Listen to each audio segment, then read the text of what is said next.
ready for another lesson?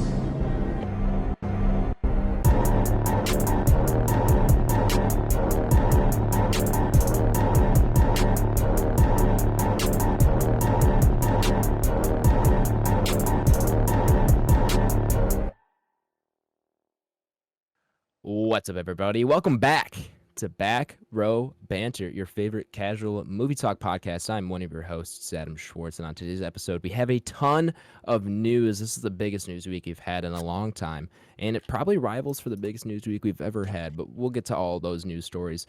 The trailer talk this week, we also have lots of trailer talk after the Super Bowl spots debuted. We have 5 trailers / teasers. Some of them are like only 30 seconds, but lots of trailers to talk about.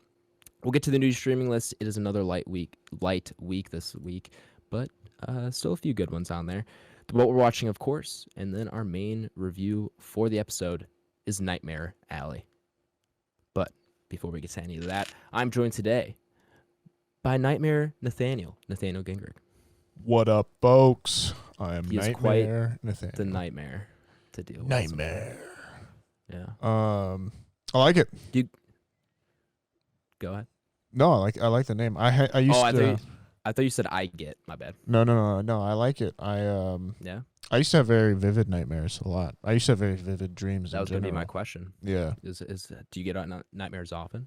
Not as much anymore as I've kind of gotten older, but I still do occasionally. I really like having a good nightmare after a while.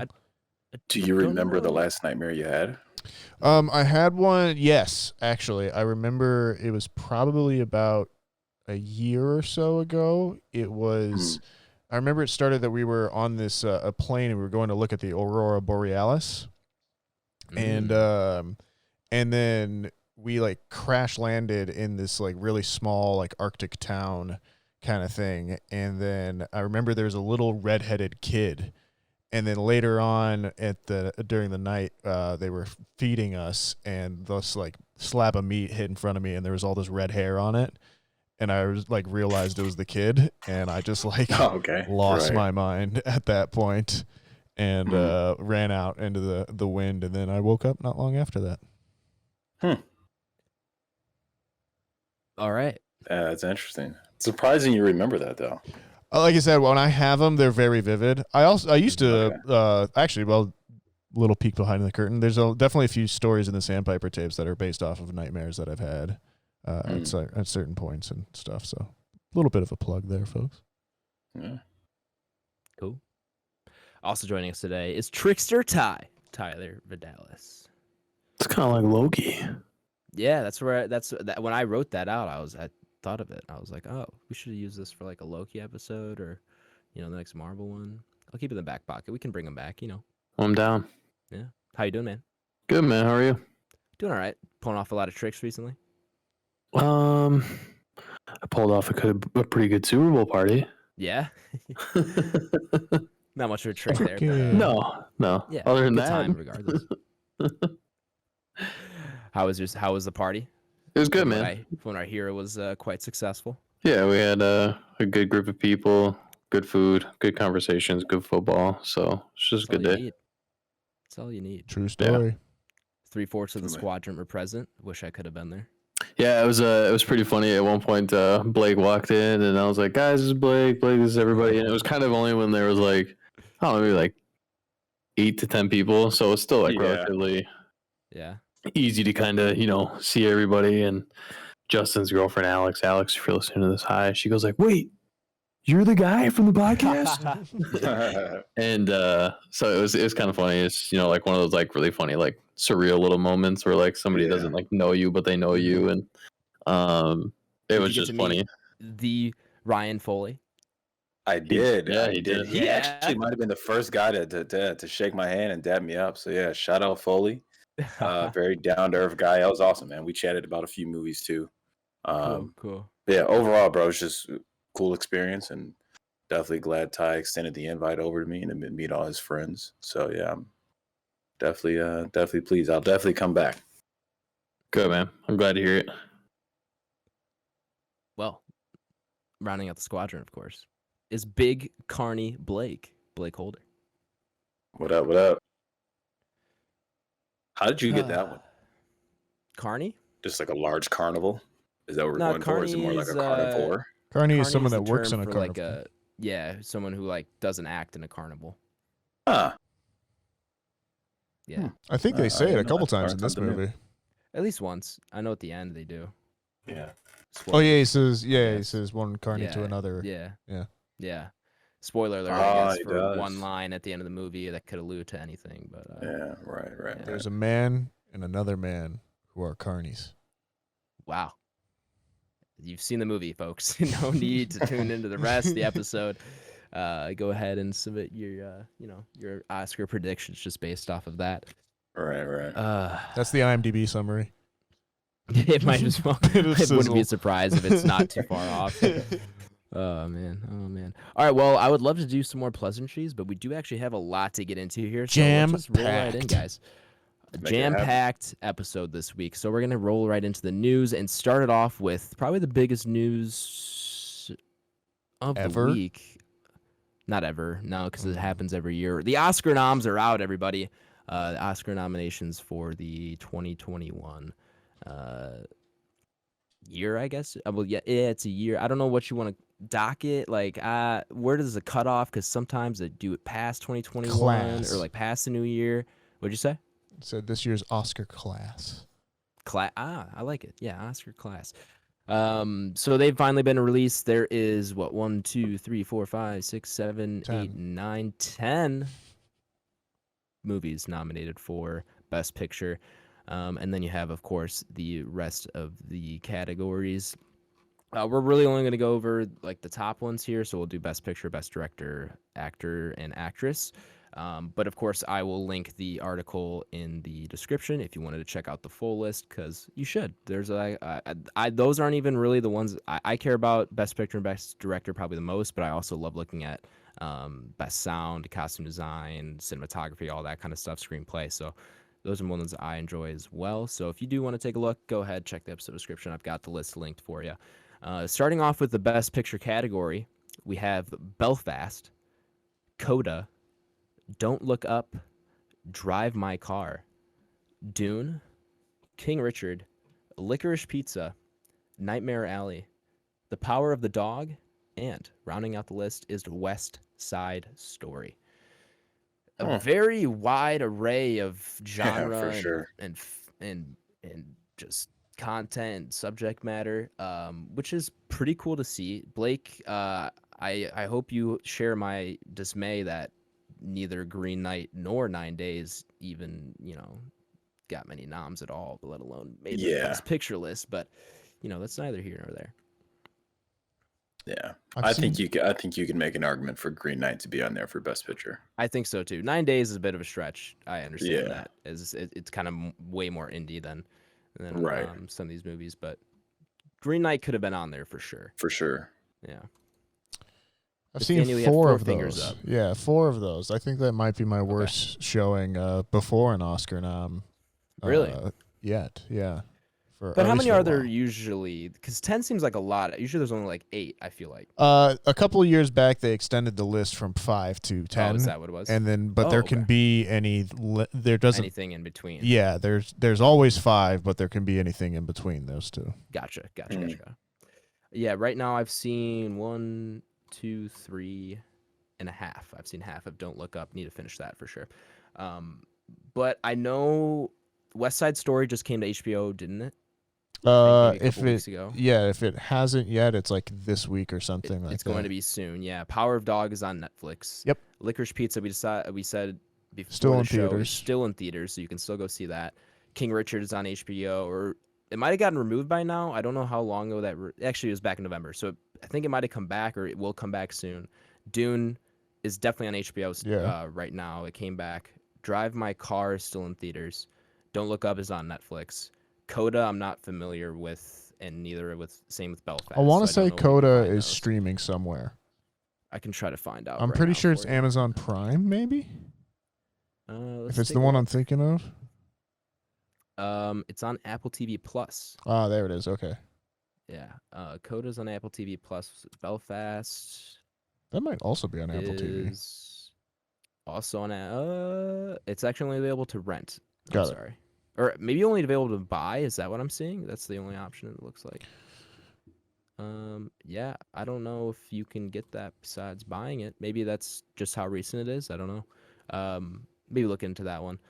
But oh, you can rent it, but only in HD. It looks like. What is this? Buy. Okay. Yeah. Anyway, that's a little harder to find. It looks like. So yeah, 9 out of 10 of those are fairly easily accessible right now. So if you have not seen most of those and want to, you definitely have the options. I mean, a lot of those are on streaming services. At least 6 of them, I think, are, or at least 5. So that's pretty cool to see that you just kind of have those available to you. I know a few years, not even that long ago, 3-4 years ago, you'd be going to the theater for all of these movies. For sure. And even if you could, like if you missed one that came out in June, you probably were gonna have to wait or try to find it, VOD or something like that, rented, whatever it ends up being. So it's nice that I could just be like, oh yeah, I do want to watch these West Side Stories on HBO, Power Dogs on Netflix. Like it is nice that I can just kind of toss them on there. I don't have to worry about how I'm gonna go see them. Exactly. Yeah, and I do plan. Last year was just kind of a weird year where I just like didn't see that many of them. I didn't really feel like any of them were like grabbing my attention enough to go out of my way and see, and I just didn't care as much. It was just a weird year last year. But this year I do want to go see the ones I haven't. So we'll see. When are the Oscars? March 27th. Oh, yeah. So we got like a month. We're fine. Yeah, we got time. Did you say March 27th? Yeah, it's really late. It's Carolia's birthday. Oh, that's right. It is. Hey, shout out Carolia. Oh, I'll be home. That's the Oscar weekend I come home. party. Oscar party at my place. I was about to say, let's do it. Let's do it. Oscar party at the Back Row HQ. So yeah, those are all your Best Picture nominations. We'll go to Best Director here. Paul Thomas Anderson for Licorice Pizza, Kenneth Branagh for Belfast, Jane Campion for The Power of Dog. Wow, I'm gonna have trouble with this one. Ryusuke Hamaguchi. Admirable I job. did my best. Okay. All right. For Drive My Car, and Steven Spielberg for West Side Story. I haven't seen any of those, No so Del I can't Toro really in there. comment too much. Yeah, Del Toro didn't get the nom for Nightmare Alley. Is there anyone else that feels particularly snubbed here? I mean, not. I think really. my Oh, no Denny V. yeah. That's the other one. Two. Well, I mean, all those are kind of genre in that way too. My early pick is probably be, from what I'm hearing, is Campion. What people were kind of Really? talking about. Okay. Yeah, but you never underestimate Spielberg and Of and course. the Oscars love a story. Like the way he has set that up, it is like perfect Oscars bait. It is very Hollywood, and Yeah. it's a remake of a Hollywood classic. It's a kind of like Hollywood Mhm. royalty doing it. Mhm. Don't be surprised if he snags one there. Yeah, I wouldn't be shocked at all. You can never count Spielberg out. I mean, Yeah, when he's at his best, man, he's yeah, right. And I've heard this is one of his best. Like, Yeah. At this point in his career, which is awesome. Let's see here. We're moving on to Best Actress. Jessica Chastain in The Eyes of Tammy Faye, Olivia Colman in The Lost Daughter, Penelope Cruz in Parallel Mothers, Nicole Kidman being The Ricardos, and Kristen Stewart in Spencer. Are any of those movies that were nominated for Best Picture? Because that's I don't very think so, interesting but if I'm pretty not. sure all of those are streaming. Oh, okay, cool. That's very interesting that none of those noms were from Best Pictures. Yeah, that is. That's not unheard of in acting Yeah. categories. Sure. Particularly ladies, I want to say, for some reason. But it's not. It's a little bit surprising for sure. Yeah, I think that also just kind of speaks to the kind of qualities of movies we had this past year. None of them were like super, super, super stand out from the rest because we had a lot of good ones. But like you have enough good movies where there are good performances in movies that weren't even nominated for Well, Best it's Picture. So. kind of an interesting year too because I think we're seeing that kind of gap in movies too, where there's been a lot of delays and stuff too for big films, and some of these have For been sure. moved around quite a bit as well. So, and I think some of Yeah. these are kind of out there in years that they might not normally be too. Well, Dune was supposed to release a year and a half before it actually did. Well, but I guess what I also mean too is that like maybe if it was a normal year, you wouldn't have these, the Drive My Cars, the the Belfasts of the world, these kind of smaller movies that were out on streaming or were more available on streaming and other platforms that might have gotten overshadowed by bigger movies or something like that too. Yeah. Moving on to Best Actor here, we have Javier Bardem in Being the Ricardos, Benedict Cumberbatch for The Power of Dog, Andrew Garfield in Tick, Tick, Boom, Will Smith in King Richard, and Denzel Washington for The Tragedy of Macbeth. Ah. Yeah, he was good in that. So, Power of Dog and King Richard being the only ones from those, Will Smith and Benedict Cumberbatch being the only ones from the Best Picture noms. Solid lists. Yeah. I just need to see more of these to really have more thoughts on them. I definitely plan on watching more of them before the Oscars, and it seems like we have enough time where I can actually fit those in somewhere in my schedule to do so. So I will plan on doing that, and maybe when it comes closer, we do an Oscar predictions small app or post-Oscar reactions small app. We'll figure it out when we get closer. Bit of sizzle. Maybe we do it as a bit of sizzle. We'll see. All right, well, we could go through all those nominations, but that's just a lot of talking about names and stuff. So we're going to move on there. Like I said, if you want to view the whole list for yourself, just check the episode description. I got the list linked for you there. Moving on to our next news story, Robert Pattinson's The Batman to premiere early in IMAX theaters. I want to say they did that for Dark Knight Rises, too. I believe so, yeah. But it's not by much. March 4th is the actual release date, and the IMAX release date is March 1st. So it's not like it's a week or 2 weeks early, nothing crazy. But it will be released in 350 IMAX locations across the U.S., and many of them have already sold out. Not surprising. Or looking to sell out. Yeah, not surprising at all. If I knew about this sooner, I might have looked and seen if there was an IMAX theater near me. Turns out I'd probably have to drive like 2 hours, so I don't know if that would have been worth it. If I was back home, I probably would have done this, and if I could have. But yeah, that's cool. I mean, I don't care too much that it's only 3 days. I'm glad it wasn't like 2 weeks. I think it'd make it a little harder to save myself from spoilers. So 3 days, I feel like is manageable. It's a nice little, fun fan event to do for the people who are so dedicated that they want to go out and see it as soon as possible. Like that, it is a nice experience to offer. You guys have plan? I'm assuming you guys are going to do Dolby. I know you guys are, at least Nathaniel especially, is big fans of Dolby. Indeed. Big facts. Yeah. Yeah, I'll do this one in Dolby for sure. Oh, I wish I had it. I wish I had Dolby here. Yeah. That'd be so nice. Did you guys see Dune in Dolby or IMAX? Dolby for me. IMAX maybe?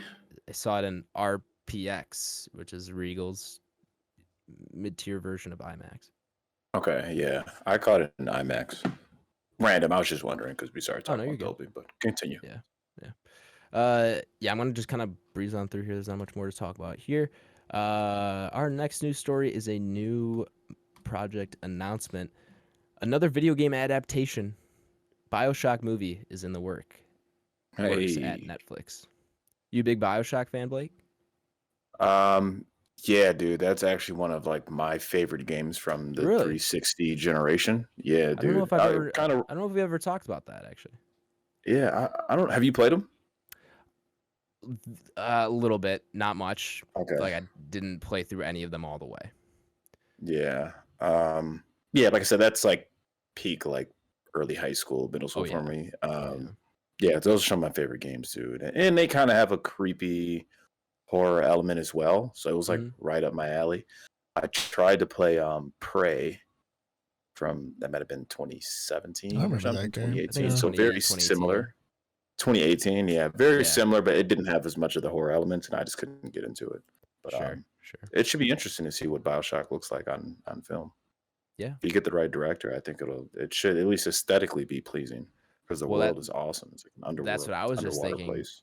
kind of going along with our movie this week. What if like they could get Guillermo del Toro to take over BioShock? Honestly, that's exactly what I was thinking Right? too when I saw this headline. I was like, yeah, like the movie we just watched is Would like be a perfect perfect. setting for something like that. Yeah, and for you sure. think of something like Shape of Water, something like that. Yeah. That kind of matches the aesthetic of BioShock. I'll never forget the BioShock had just come out, and this was dating myself here, but this was in the days when you could still rent video games from like your Blockbuster sure. and everything. Yeah. And What is the first BioShock? my buddy Go ahead. rented it, but we didn't know anything about it. It was just still one of those days too where you could just do that as well. And we like loaded it up, and my buddy's like, I heard that they spent 5 years perfecting the water texture in this game. And I was like, what the hell game is this? What kind of group of nerds was making this thing? And then the first 30 seconds, you realize it's an underwater game. And I was like, this makes much, much more sense. Yeah, I believe, man. The release date of the first BioShock is 2007, dude. That's what I was about to say. I was like, 07 sounds right. And then Yeah. 2 is probably like 09, 010, or 10. Yeah, it's 2010 is the second one. And then the third one, I think, is 2013 or 14. And That's BioShock the only one I Infinite. haven't played. That's Infinite. Yeah. Yeah. Which I've heard actually pretty good things about. Oh, okay. Yeah. I heard that's like not a bad conclusion to the trilogy. Right. Yeah. First two super classic though, man. Yeah. So No, it'll be interesting. I just they were around when I was playing video games a lot when these games are big, and I've sat down to play them at least twice, and I just have never gone all the way through even the first one. Like I've had access to them multiple times, I just have never really gone through. I don't know exactly why. Maybe one day I'll get around to them eventually. Yeah, but I think still know you'd get a kick out of it. Yeah, I think I still would get a kick out of it. I don't think they've probably aged too bad, and I believe they've did a remaster like the last console generation for the Xbox One. I own it. PS4.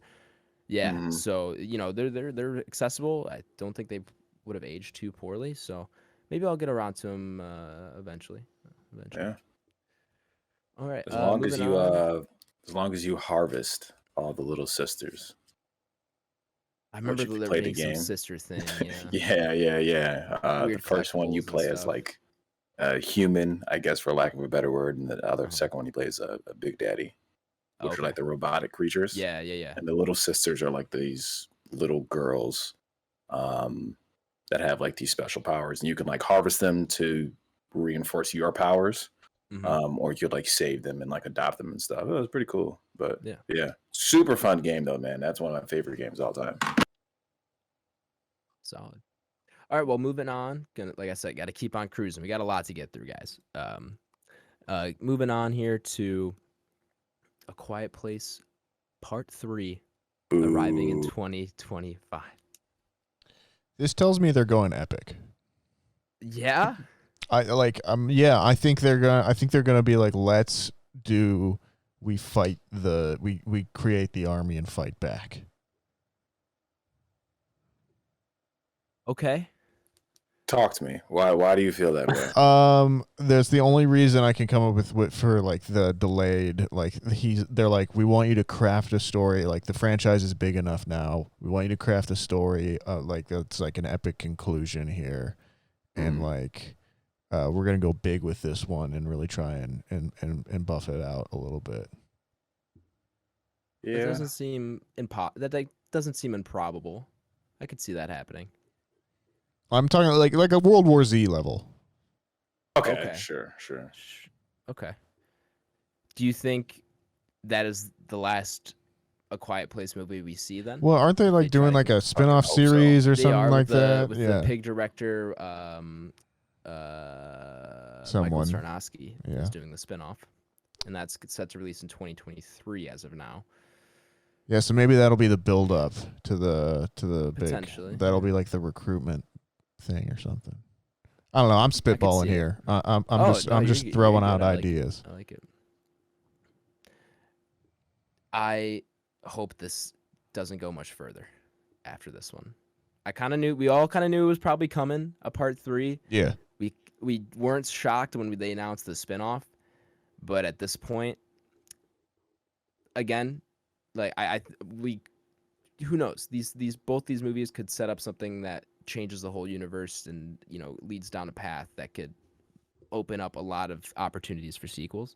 But as it stands today, on February 15th, 2022, I don't want any more than this third part and the spinoff. I really don't. I don't need it. Don't want it. Give me something new, John. Happy Valentine's Day, everyone. I'm with you. Oh, yeah. I don't even need the third one, to be honest with you, dude. I was gonna say, did you need the third one? Did you need the second one? I don't. Yeah. No. Yeah. But hey, they're giving it to us. I'll probably still go out and see both of these. Because I am still invested enough in that franchise, but I just don't see that evolve. I don't see that evolving in a place or evolving well or progressing well. I don't think they can do too much new stuff, but hey, prove me wrong. Because if they can, then that's awesome. I would agree. I think 3 is probably a good stop. Sure. And then the spinoff, I guess we'll see if it, actually does anything. Yeah. Well, in between now and then, we have Krasinski's If. That's his next directorial project, which is starring Ryan Reynolds and Steve Carell, set to release next year. So you have that to look forward to as well. We also are looking forward to Oppenheimer, Nolan's new film, and the cast list keeps growing. Jack Quaid from The Boys has joined the project. Did you say our boy? I did. Nice. I like Jack Quaid. He's seems like a good lad. He does, right? Yeah, I've seen a few interviews with him, and some he's been on a podcast or two that I've listened to. He was pretty good in Scream, the sequel. Although someone pointed out to me, I think it was Waz, maybe, that he plays like the exact same character in Scream that he does in The Boys. Could be just the significant other that terrible no one things really happens to knows or like yeah, the outsider almost. So yeah, I'm glad he's in this because I need for him to prove himself as someone who isn't just like a character type actor. Like sure, he does play the similar personality, similar role in both The Boys and in Scream, and those are really the only two things I've seen him in. You forget, obviously, he was. I knew there was another one. He was the tribute from Sector 1 in Hunger Games. Was he really? Yeah. Oh, that's so funny. Yeah, he's like one of the oh my god, guys that he volunteer. He is. No, what's that character's name? Kato is the blonde guy. I think it's Marvel. I'm pretty sure it's Marvel. It is Marvel. You're right. Wow. Thank you for pointing that out. I totally deep cut for you. That is. I think that was like his first role or something like that. He's like 17. That was so early. Yeah, that was so early for him. Okay, well, besides Hunger Games, The Boys, and Scream 5, I haven't seen him in much. So I really hope he can use this role as a way to prove himself as someone who can act outside of that, like I said, that type casting, because I think that is really the only way I see his career staying around. He is one of those actors where if he stays like what he's doing right now, he will eventually fade out, and he'll just have his kind of peak moment from 2017 to 2025, whatever it ends up being. I don't know if he's trying to stick around. I think this is his opportunity to prove himself. Fair enough. Yeah. We're gonna keep cruising here, guys. We have a release date for another Star Wars show to Disney Plus. Obi-Wan Kenobi to debut on May 25th. May 25th. So we are 3 months out from that. How we feel? I still haven't gotten to Book of Boba Fett, but how we feeling going into Kenobi after Book of Boba Fett? Is it finished? It finished, right? It has, yeah. It finished this week. Yeah. I think 3 months or wait, you said May? Yeah, so 3 months is a decent amount of time. I think that's a good enough break for me. Don't we have Moon Knight in between now and then? I'm sure we do. Yeah. I mean, Waz, friend of the pod, was just talking to me like early on with Book of Boba that he was feeling some Star Wars fatigue, particularly because I think he also watched Bad Batch in between there as well too. And obviously I took that one off, so I felt like I enjoyed Book of Boba overall, but and consequently we've kind of been talking about Marvel fatigue a little bit because we've been watching all of those too. Yeah. So I think for me 3 months is a nice little break from the Star Wars universe. For sure. Yeah. Ty, you're the biggest Star Wars fan of them all. We talking about Boba? No, we're talking about Kenobi. Yeah. Sorry, what? Kenobi. Kenobi. Sorry, I was like literally just right over here for like the last like 3 minutes. I can see. I know, that's why I kind of turned on my light. No, you're good. I'm excited. I mean, obviously, like Nathaniel said, there's a little bit of fatigue potentially coming. But can you wait 3 months?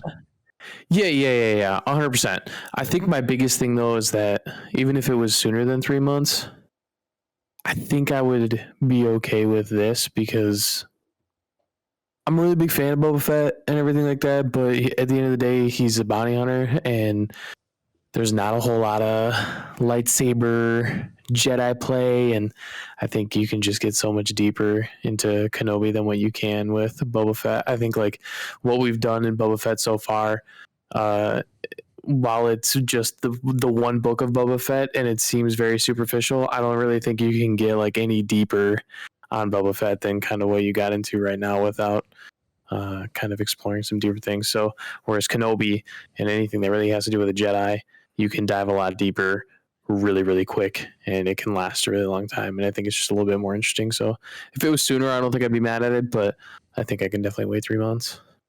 Yeah, this is the one I'm definitely most excited about out of all the Star Wars stuff that's come out so far. Even more than Mando and stuff. Like I agree. That's what I was just about to say. Is I care about this story way more than I did Mandalorian, and obviously way more than Boba Fett because I haven't even checked it out yet. Kind of Sorry, I didn't mean to interrupt there, but kind of to Tyler's point, I hope they make this one more deep, like kind of a deeper story to at least like that first season Mandalorian level or something like that. Because say what you will about Book of Boba, I do feel like it is a little bit more surface level as well. I'm interested to see how they tie this into the gap in between the prequels. For sure. What details specifically do they set up? Because you kind of just have a 50-year jump from episode 3 to 4. So there's I'm excited to see just like what they set up in between then. And I say we force Blake to watch this one with no context. With no context. You think so?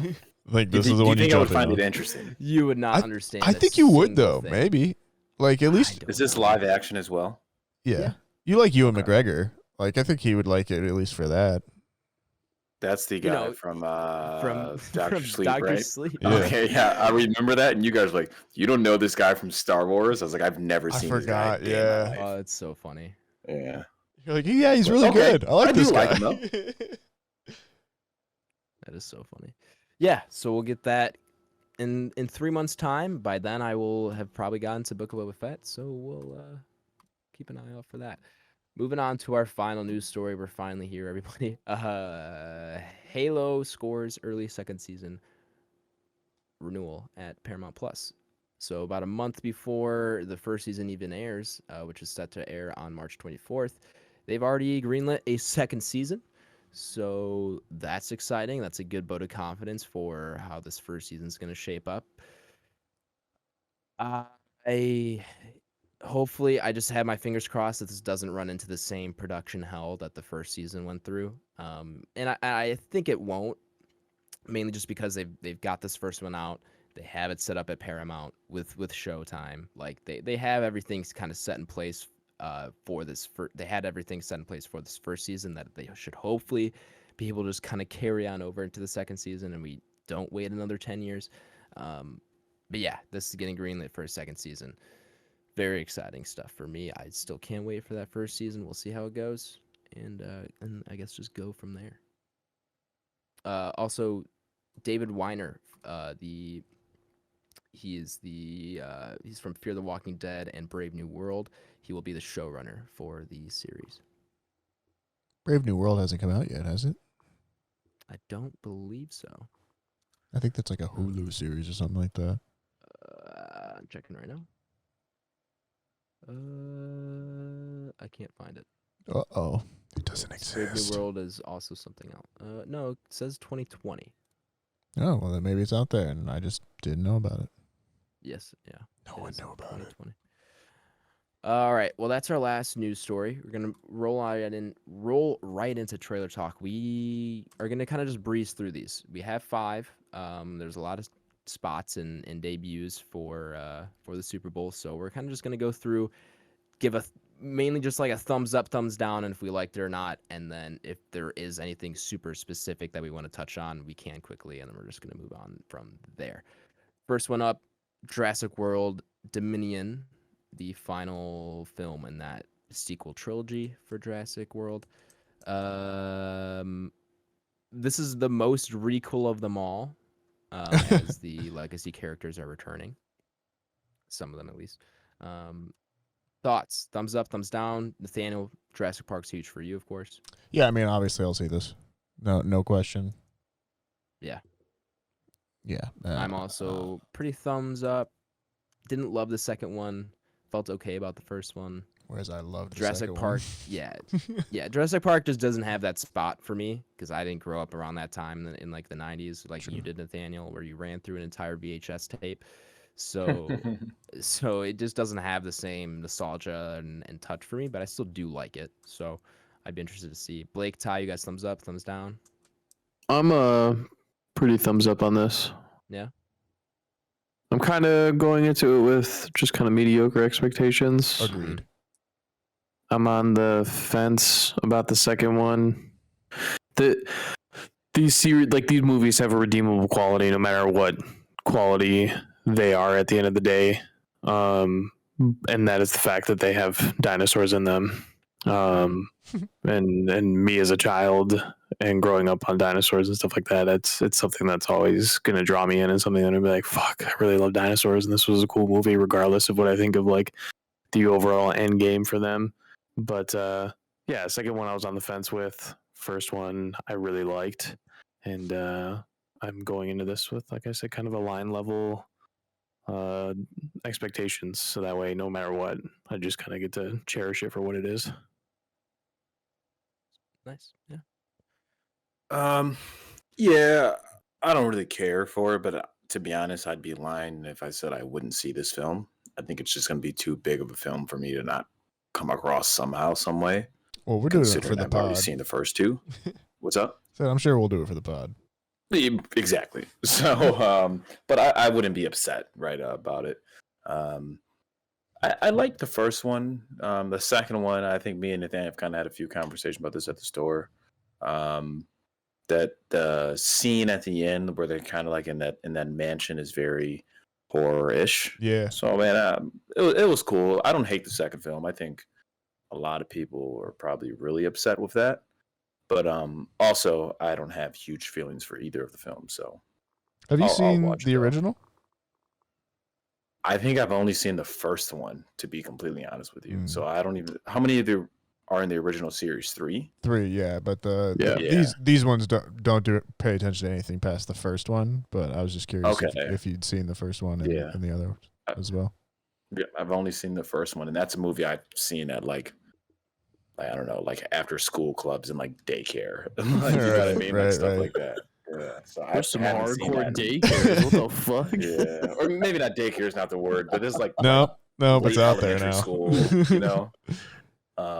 So yeah, I haven't seen the first one, and I could probably rewatch it. We're doing it for the pod. Locking it in right now.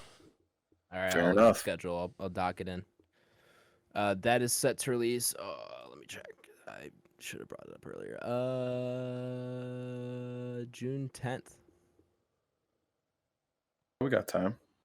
Yeah. I'm gonna have to do some rewatches of pretty much all of them.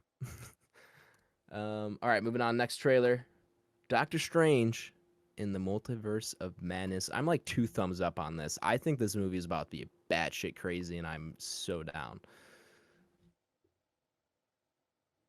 Also, Yeah, Sam Raimi coming back. That's cool too. Yeah. This is this is one of the ones that came on during the Super Bowl, and nobody said anything. TV still is playing the same volume, and everybody shuts the fuck up.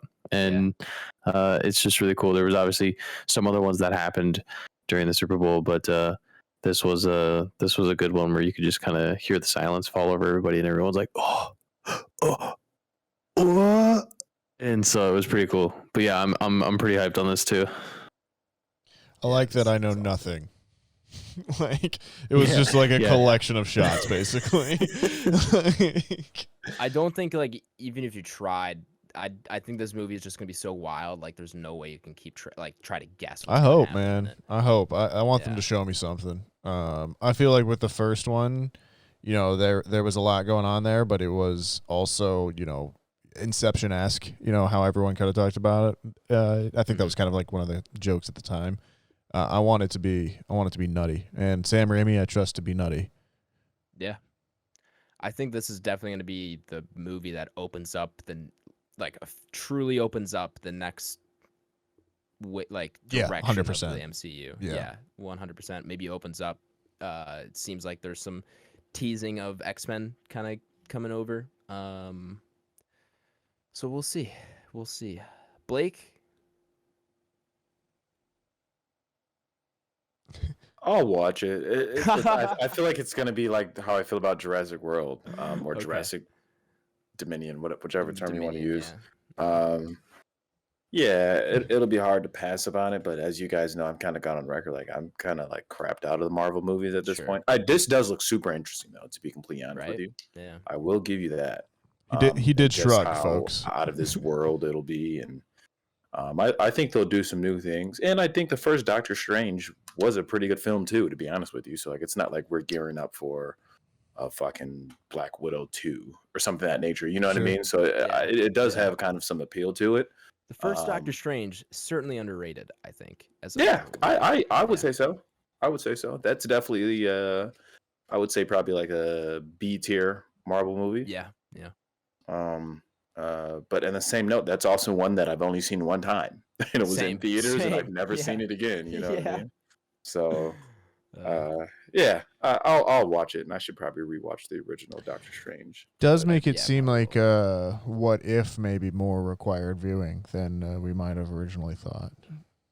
Yes, which I'm fine with because I've seen What If, but that's the animated one, right? Correct. Yeah. But I guarantee you, I would honestly wouldn't be shocked if like most of the people going to see this movie haven't seen What If. Because even of the people that like are big Marvel fans that go and watch the shows on Disney Plus, I think even fewer of those would check out the animated What If show that they don't think is going to be, you know, super necessary to watch. So I'd be interested to see how they kind of make up for that. Because they also, this is kind of, it seems like for me from the trailer, this is how they're setting up the multiverse more for everybody. They're kind of pinning it more on Doctor Strange as far as the movie sides go, even though in Loki we've seen that's more what's set off this train reaction. Or maybe we see in this movie that they're kind of in tandem, that these things are happening simultaneously, something like that. Well, go ahead. Thinking back on it, like, you know, what if the comic series is all non-canon stuff? Because it's always just what if. But I can't remember if Marvel ever straight up said that what if the series isn't canon or not. Because I believe they said it was. Okay. Let me see really quick. Which I was just saying might be why, like, it is some official Marvel Cinematic Universe canon. Okay, so that I was just saying maybe that's why even some people that are like fans of the comics wouldn't necessarily think that they have to check out What If the series too and everything. Yeah. We'll see. I like I said, I think this movie is about to be crazy. I'm pretty excited for it. And I have faith that my excitement won't be I won't have my expectations too high for this one. So we'll see. That is due out May 6th, kind of the traditional big Marvel release window there. So we have a few months for that as well. Moving on here to Lord of the Rings, The Rings of Power. 30-second teaser. Tyler, how we feeling? Fucking just in. Yeah, this is a big series for me, and of course. Again, I think the room got quieter faster with this at the Super Bowl, and it was funny because I wasn't sitting in the main room with everyone else. I was sitting in here watching the game with I think it was Kendall and Sandra and Nathaniel. Correct. Maybe Waz. Could have been.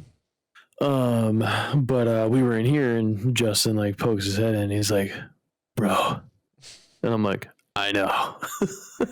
So it was good, man. I'm excited that you kind of get a better look at kind of everybody and where costume design is going and how big this budget actually is. And I think you're really gonna only see more of that during the series. And I even looked at Leah and I was like, yeah, we're watching this. And I just there's no way around it. So and if you don't want to, you can fall asleep, and I'm totally fine with that. But I like this is going on a regular basis. You can be a part of it, or you don't have to be. Fair. All right. I'm thumbs up for this. This is gonna be interesting. Just because I don't know how you condense Lord of the Rings into a TV show, but maybe you're not even condensing it. I guess. I was gonna say that's like, the beauty of it. If anything, you're able to explore Yeah, quite a true. bit more. I mean, you think of how long certain series have gone on for. We could have this for the next 5 years, 10 years. That's fair. Amazon I meant more has, just like the scale of the story. Sure. Fits, I feel like, more for movies, but then again, this is what the most expensive one season of a TV show ever. Right. Reported on, like $350 million, something around that number. So I guess that shouldn't be too much of a concern if they're spending that much on it. But you're right. I will agree with you in the fact that seeing Lord of the Rings in theaters as a kid was much more impactful as me watching the series in my living room.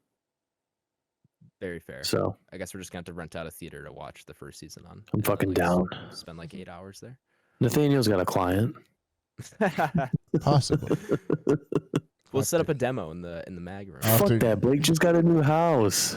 Oh, hey. We'll have to get Yeah, we schmoozing. can make it Now work. talking. We're Now building a talking. theater. We're building a theater. Sir. Nathaniel, Blake, either of you guys have any reactions to this? Anything in particular? I'm in. You know, I'll definitely watch this. I love Lord of the Rings, the original 3, obviously. I don't think I can claim as much as Tyler, but definitely was a huge fan. And yeah, I'll check it out. I just like, what if it's bad? I would kind of like, it would kind of be funny just because it's Amazon and they spent $1 billion. But like, you know, but and so like that part of me kind of a little bit wants that to happen. But no, I think overall, this is one of those too big to fail, you know, Yes. monster pieces. We'll see. At worst, I think this is going to be okay. I feel like they have a plan B. They're going to wait for like the first episode to come out, and then they're going to be like, okay, we filmed 2 episodes for this. We can either go this route or we can go this route. And they're just going to cater to the masses. So no matter what, it's just going to be fucking great. They do have infinite money, so. They do. They really do. Which is why I'm not like that mad that you said that, because it could be very possible that they just have so much footage they can just edit whatever they want into the second episode. Whenever they want. Fans. Yep. And then they just do that each week by week. It just branches off and they just have more and more footage. It's like South Park. Those guys work on those episodes on a True. weekly basis. Yeah. There's just, you just fly over New Zealand and there's just the Amazon arrow like Constantly filming. Where's Peter Jeff Jackson. Bezos this whole time? That's what we've all been wondering. He's cloned himself. Sauron himself. He's everywhere. Does he sneak his way into the show? There's going to be so many memes. Oh, I'm sure. As soon as there's some sort of Dark Lord or something. I bet like, he walks past the camera frame while eating a carrot, just like Peter Jackson did in the first one. There's a little cameo. What if Yeah, he Peter casts Jackson, himself? Like, what if we just don't know, but he casts He's like himself a in the full-blown movie? character. Yeah, he's like one of the main characters.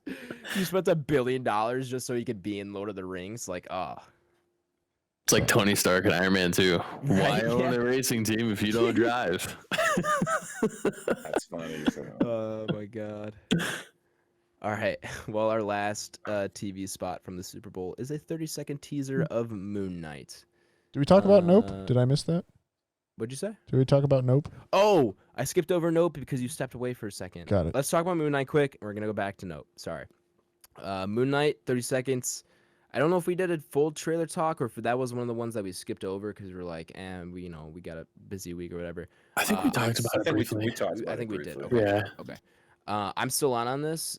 In fact, I might be even more in off of this than the original trailer. I think so too. Good. Personally, like they showed some pretty cool stuff in here. So I'm definitely thumbs up. This is March 30th. Where it just, you'd expect it to be No, the main story. that make too March much 30. sense. Here it is. March 30. This might be one of those shows that's kind of in between Boba and Kenobi. So Yeah. yeah, this is. I'm excited for this. I think this is gonna be, from what I heard from like actors and showrunners of this, very different than what we're used to from Marvel, and I think this teaser shows that. So, and I love Oscar Isaac, so this is gonna be pretty good. I think. Other bit of Marvel news, kind of like spinning Go ahead. off of that I had heard this week is that the Netflix shows are coming off of Netflix, like Really? within like a week or two. Yeah, I want to say actually. So Oh, yeah, I Tyler, finished that too. Daredevil. yeah, Tyler, if you want to finish those, better get on them. But yeah, I'm working on it. Shut up. which I wonder now if they'll go to like Hulu or something, because I don't see that Disney Don't Plus know. putting them on there too much. But yeah, do you think they just get lost? I hope Do you not. think anyone picks them up? No, surely not. Like, because like Disney Plus is like the Inhumans. Like, there's no way they're gonna let these guys go anywhere. I think Disney might try to grab them just to have. Well, no, them, the even though rights they're are not reverting back to canon Marvel. They were for the only shows. yeah, like the shows were like the character rights were only ever Oh, I like see, leased. and that's why you think they're going to Hulu, so they're not confused with all the MCU stuff. or because like they're more violent and everything like that. Sure. Like they're more R-rated and everything. That would make a lot of sense. Yeah, since I mean Disney owns Hulu, you just toss them on right, there. and they had Mature platform. they had like that Cloak and Dagger series or the Okay. Runaways and stuff too. Yeah, that would make a lot of sense. That's a good prediction. I could definitely see that happening. Anyway, sorry to We'll interrupt have our to trailer see. talk there. I'm Oh, more in you're on totally Moon fine. Knight too, as well, based off of this trailer. And I'm in. Yeah, I think it's a shorter series too. It's only like 6 episodes maybe, and I think it's just a limited series from what I was hearing as well. So like no more than just those episodes. Yeah, I mean, depending on what we see in the series, though, I do hope they bring back this character. I don't We'll see. build up a character just to have it be one series. But then again, at this point, how many characters do you have in the MCU? More than I Right. care to count. So, like, I think, and they're just adding more with the Eternals. Not only like that cast, but then you have Kit Harington as I don't know the character's name, Knight? Black Knight Yeah. Black Knight. So you got to think about that. You got to think about Shang-Chi. Blades out there. Blade's coming. Blake yeah. nods. So yeah, you got it. Like it's at a certain point, how much is too much? Because then you think about Multiverse of Madness. You got way more characters. I don't know. It's gonna be wild. Okay, that's it for Moon Knight. Our last trailer is probably the one I was most excited to see, which is Jordan Peele's Nope. Nope. Only a 30-second teaser, which I'm kind of down for. Like I don't need I don't want to see more than any this. other trailers. Oh wait, no, this is a full 2 minutes. I'm sorry, I apologize. But I mean, 3 thumbs up if I could. I mean, like, I am definitely excited for this. I'm just nervous because I don't want to set my expectations too high like I did with Us after Get Out. Right. But I do think this has the potential to match Get Out from what this trailer shows. Yeah, I think it's an excellent trailer just because we don't really know what's going on. It looks like there's some type of alien sci-fi thing going on, but knowing Jordan Peele, like there's obviously going to be some type of catch to that, right? That nobody's really going to guess for the most part. This should be interesting. Right now on paper, it has more interest from me than the original trailer for Us, to Adam's point. But I still like Us, so yeah, I'm intrigued to see what he'll do. But this is something like me and Nathaniel said at the Super Bowl when the trailer came up, where this is such an idea. It's like, how has something like this never been brought up? Like it's like sci-fi cowboys, black people, and aliens. Like, you know what I mean? It's like it's so specific. It's like that's such a cool idea. How else has never been thought of? So yeah, I think it's gonna be very interesting. I think you're gonna have a hard time finding something like it or something similar to it. I'm just happy that Jordan Peele, like myself, innately understands the creepiness of the car salesman floppy dudes. Dude, I was thinking the same thing. I was like, dude, that is the scariest thing I've ever seen. Like, I'm already freaked out. Like, it's just people blowing in the wind, but I know some freaky shit's about to happen with them. So, yeah, that's great. I love that. He's got a very interesting but a very unique and well refined visual eye. So I'm very into this. Yeah.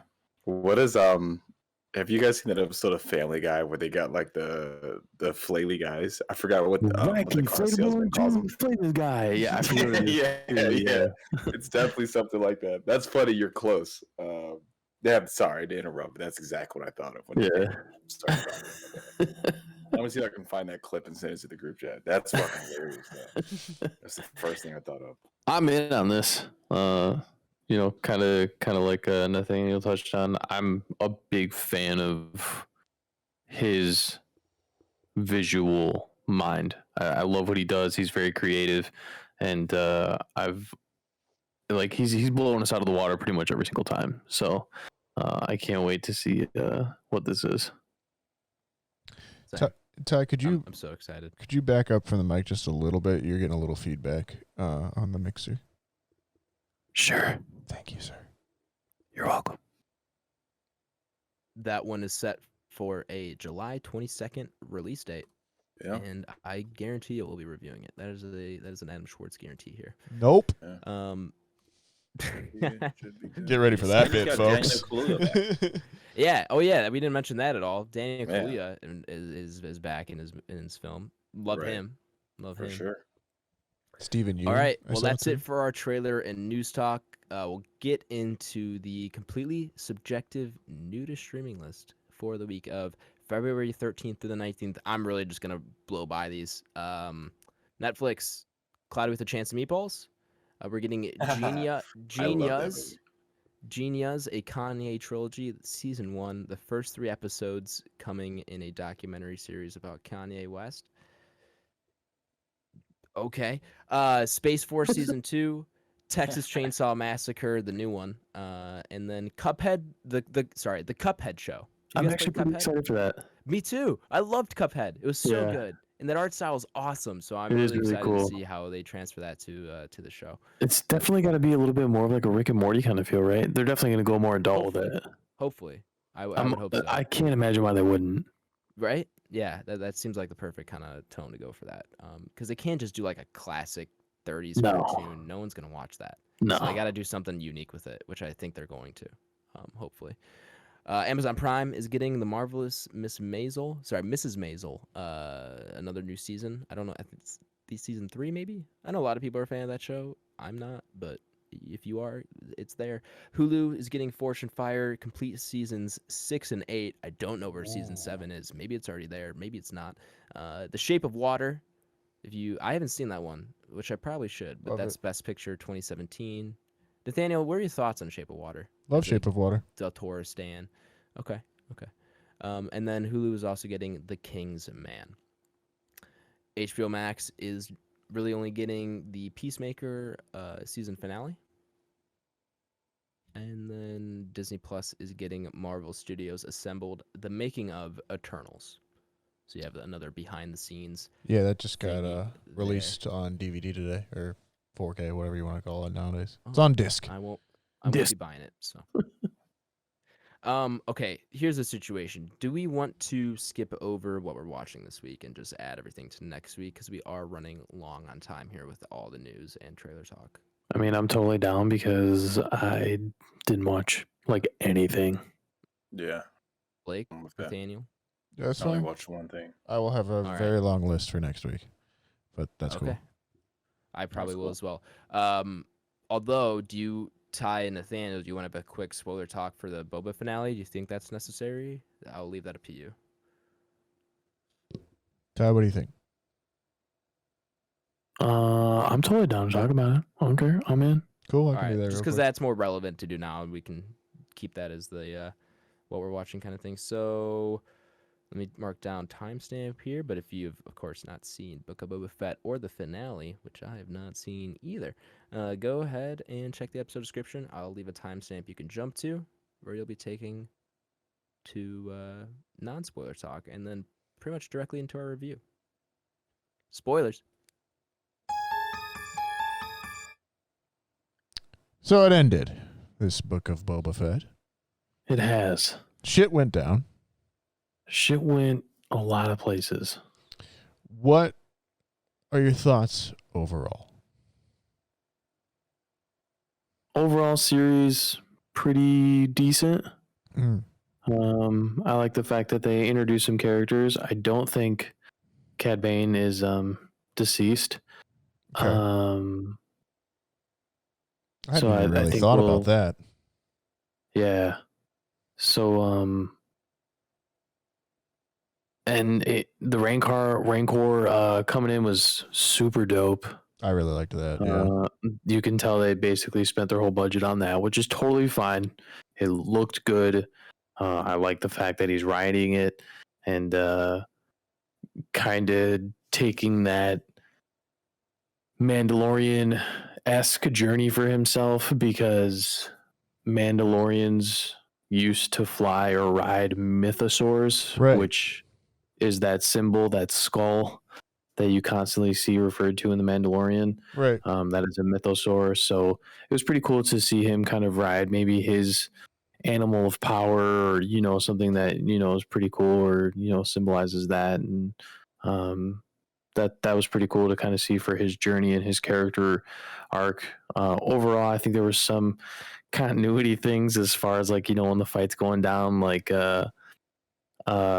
Fennec just kind of like shows up, and then she just like hops on her bike, and it's like in the middle of the alley, and it's like, well, wouldn't you have seen her coming? It's truly some of the strangest and not convincing action direction I've seen in a long time. Like, I really don't know what Robert Rodriguez was thinking in some of those shots, but it felt a little rushed. It felt a little unfinished in places, we gotta right? Throw this in here. We got to throw this in here. We got to throw this in here. And so, yeah, I think that was kind of a bit of a bummer. But overall, I think the series kind of, you know, tied itself up pretty nice. And I'm sure we're either going to just see these characters throughout the Mandalorian universe and kind of where that takes us. I don't know if we're going to get a book 2. I don't know if we need a book 2, but whatever direction they go, I'm sure I'll still watch it and, you know, be in, and hopefully it just plays to the story. Grogu is fucking insane. Like, there's a lot that happens. So yeah, I couldn't agree more, really. I think we're pretty much in the same boat on that. I really enjoyed the series overall, and I'll be happy to see more. It's I think people that had this kind of rich backstory for Boba Fett, from what I've been hearing, are pretty disappointed. I didn't. So yeah, agreed. I was very much in and enjoyed it. You know, it's kind of similar to Hawkeye, a bit more light than I was expecting, but overall enjoyed it. Agreed. I'll play the spoiler noise and give Adam Sweet. the thumb up.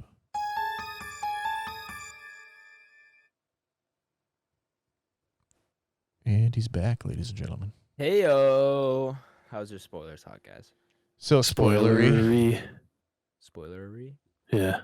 We ruined the whole thing for Blake. He's pissed. So mad.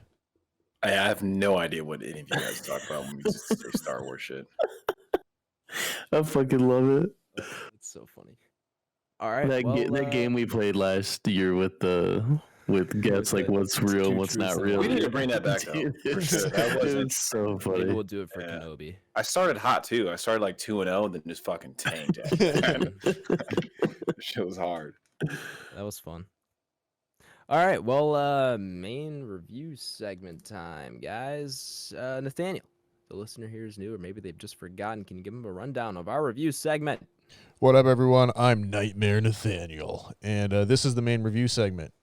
And it's split into two sections. If you've never listened to the podcast before, or if you're coming back and maybe you've just forgotten, the way it works is like this. In the non-spoiler section, we'll go over the movie itself. The IMDb summary, what year it came out, who's in it, all that good stuff. We'll go around the quadrant, decide, our initial thoughts on everything, and then we have to decide, would we recommend this movie, yes or no? There is no nuance on the internet. Got to be a yes or no. From then on, it'll be spoiler time. I'll play the spoiler noise again, and we'll go into our deeper thoughts about the movie. Any bits we liked, any big spoilers or twists. If you don't want to have it spoiled, obviously don't listen to that part.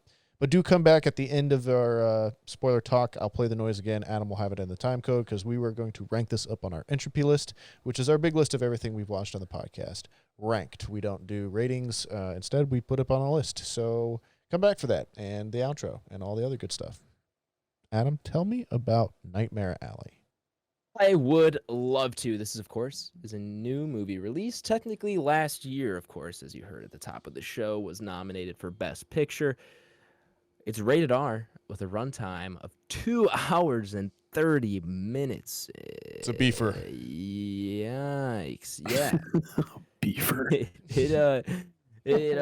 I want to say it moves fast. It feels, Man, hell no. It moves fast, but feels slow. You know what I mean? Covers a lot of ground. They cover a lot of ground. They cruise through time pretty swiftly, and man, it feels like I was living that in real time sometimes. An IMDb rating, a 7.2 out of 10, which is pretty good. Pretty good for IMDb, I would say. A little low for like a Best Picture nom-ish. I mean, that's, I guess, maybe right. I was gonna around. I say. expect like user reviews. But yeah, I mean, not too bad by any means. Directed, of course, by Guillermo del Toro. I think that's only his second film of his on the list, right? Pan's Labyrinth being the only other one on the Entropy list. Yeah, we didn't do Devil's Backbone. And we haven't done Shape of Water or anything like that. Yeah, that's the only thing so far. All right. Well, this is number 2 here. Written, of course, by Guillermo del Toro, Kim Morgan, and William Lindsay Gresham. Sorry, it's based on a novel by William Lindsay Gresham. Starring, of course, pretty great cast, actually. Our lead is Bradley Cooper, alongside Cate Blanchett, Toni Collette, Willem Dafoe, Richard Jenkins, Rooney Mara. Ron Perlman reunites with Del Toro. He's in just about everyone that he has made, yeah. Yeah. Mary Steenburgen, David Strathairn, sorry. That's Mark pretty much it, I would say. Pavanelli. Yeah, Mark Pavanelli, is that? Do I recognize him from? He is the major. He's the Yeah. Okay, I think that's pretty much everyone, right? Right. Yeah, those are all the big names. The IMDb summary reads as follows. An ambitious carny with a talent for manipulating people with a few well-chosen words hooks up with a female psychiatrist who is even more dangerous than he is. That's annoying. That's just annoying. I don't like that. What is with these summaries just giving away stuff all the time? That's Last week, maybe like 2 weeks before that, I'm calling IMDb tomorrow. I'm gonna complain. You write a letter to Bezos. I'm gonna write a strongly worded letter to Bezos. Yeah. Oh man, he'll fix it. He better. Hey Sauron, come take a look at this. All right. Well, to fill in the gaps left by that summary, Bradley Cooper, very handsome man, finds his way into the circus / carnival. Not really a circus, more of a carnival for sure. Traveling carnival, of course. Starts working his way up, is kind of just doing some labor stuff. Eventually befriends most of the people on the show, and picks up a few tricks here and there. Decides eventually he's going to move on and perform those tricks on its own. And it's kind of his what's the word I'm looking for? Journey. Sure. Journey is a word. With using said tricks on people more just at a carnival show per se. A lot more than that kind of goes down. Don't want to say too much, of course, and it's kind of hard to say what actually happens in some spots, but that's kind of your general gist. Of course, the more you know for this one, I feel like the better. The first act of this movie, you really don't know what's happening. For sure. I was like yeah. 30 or 40 minutes in. I'm like, I still really don't know what's happening. I still don't know what's going on. I'm sure it's going to get revealed to me, but I really don't know what the purpose of any of this is. And of course it is eventually kind of revealed what that whole first act was about, what the first 40 minutes was for.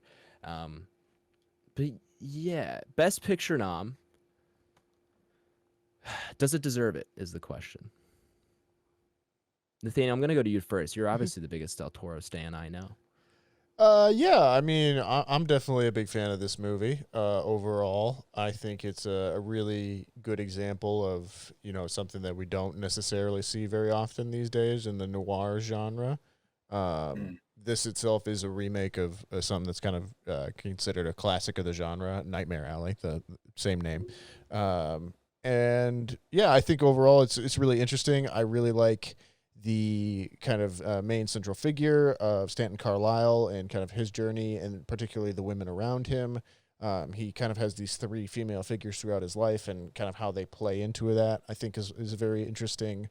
It looks beautiful. I think it's a gorgeous looking movie. I think Del Toro's use of color and craft of color is pretty bar none in Hollywood at the moment. Definitely, I guess, of a genre and kind of a style that isn't as, maybe crowd pleasing as some of the other movies that are out there. But I think, I think like the Oscar noms this year have a lot of those kind of movies in there. And I think that's good overall for the art form. But yeah, maybe one day we'll actually see a horror film. It's coming up there. I mean, there's been a couple. There's been a couple throughout the years, but I'm in. Big recommend from me. Yeah, I'll definitely follow that up. I've gone on record here on the podcast, not the biggest fan of Pan's Labyrinth upon first and only viewing. Haven't seen Shape of Water. Really, my only exposure to Del Toro besides Pan's Labyrinth is the Hellboy movies that he did.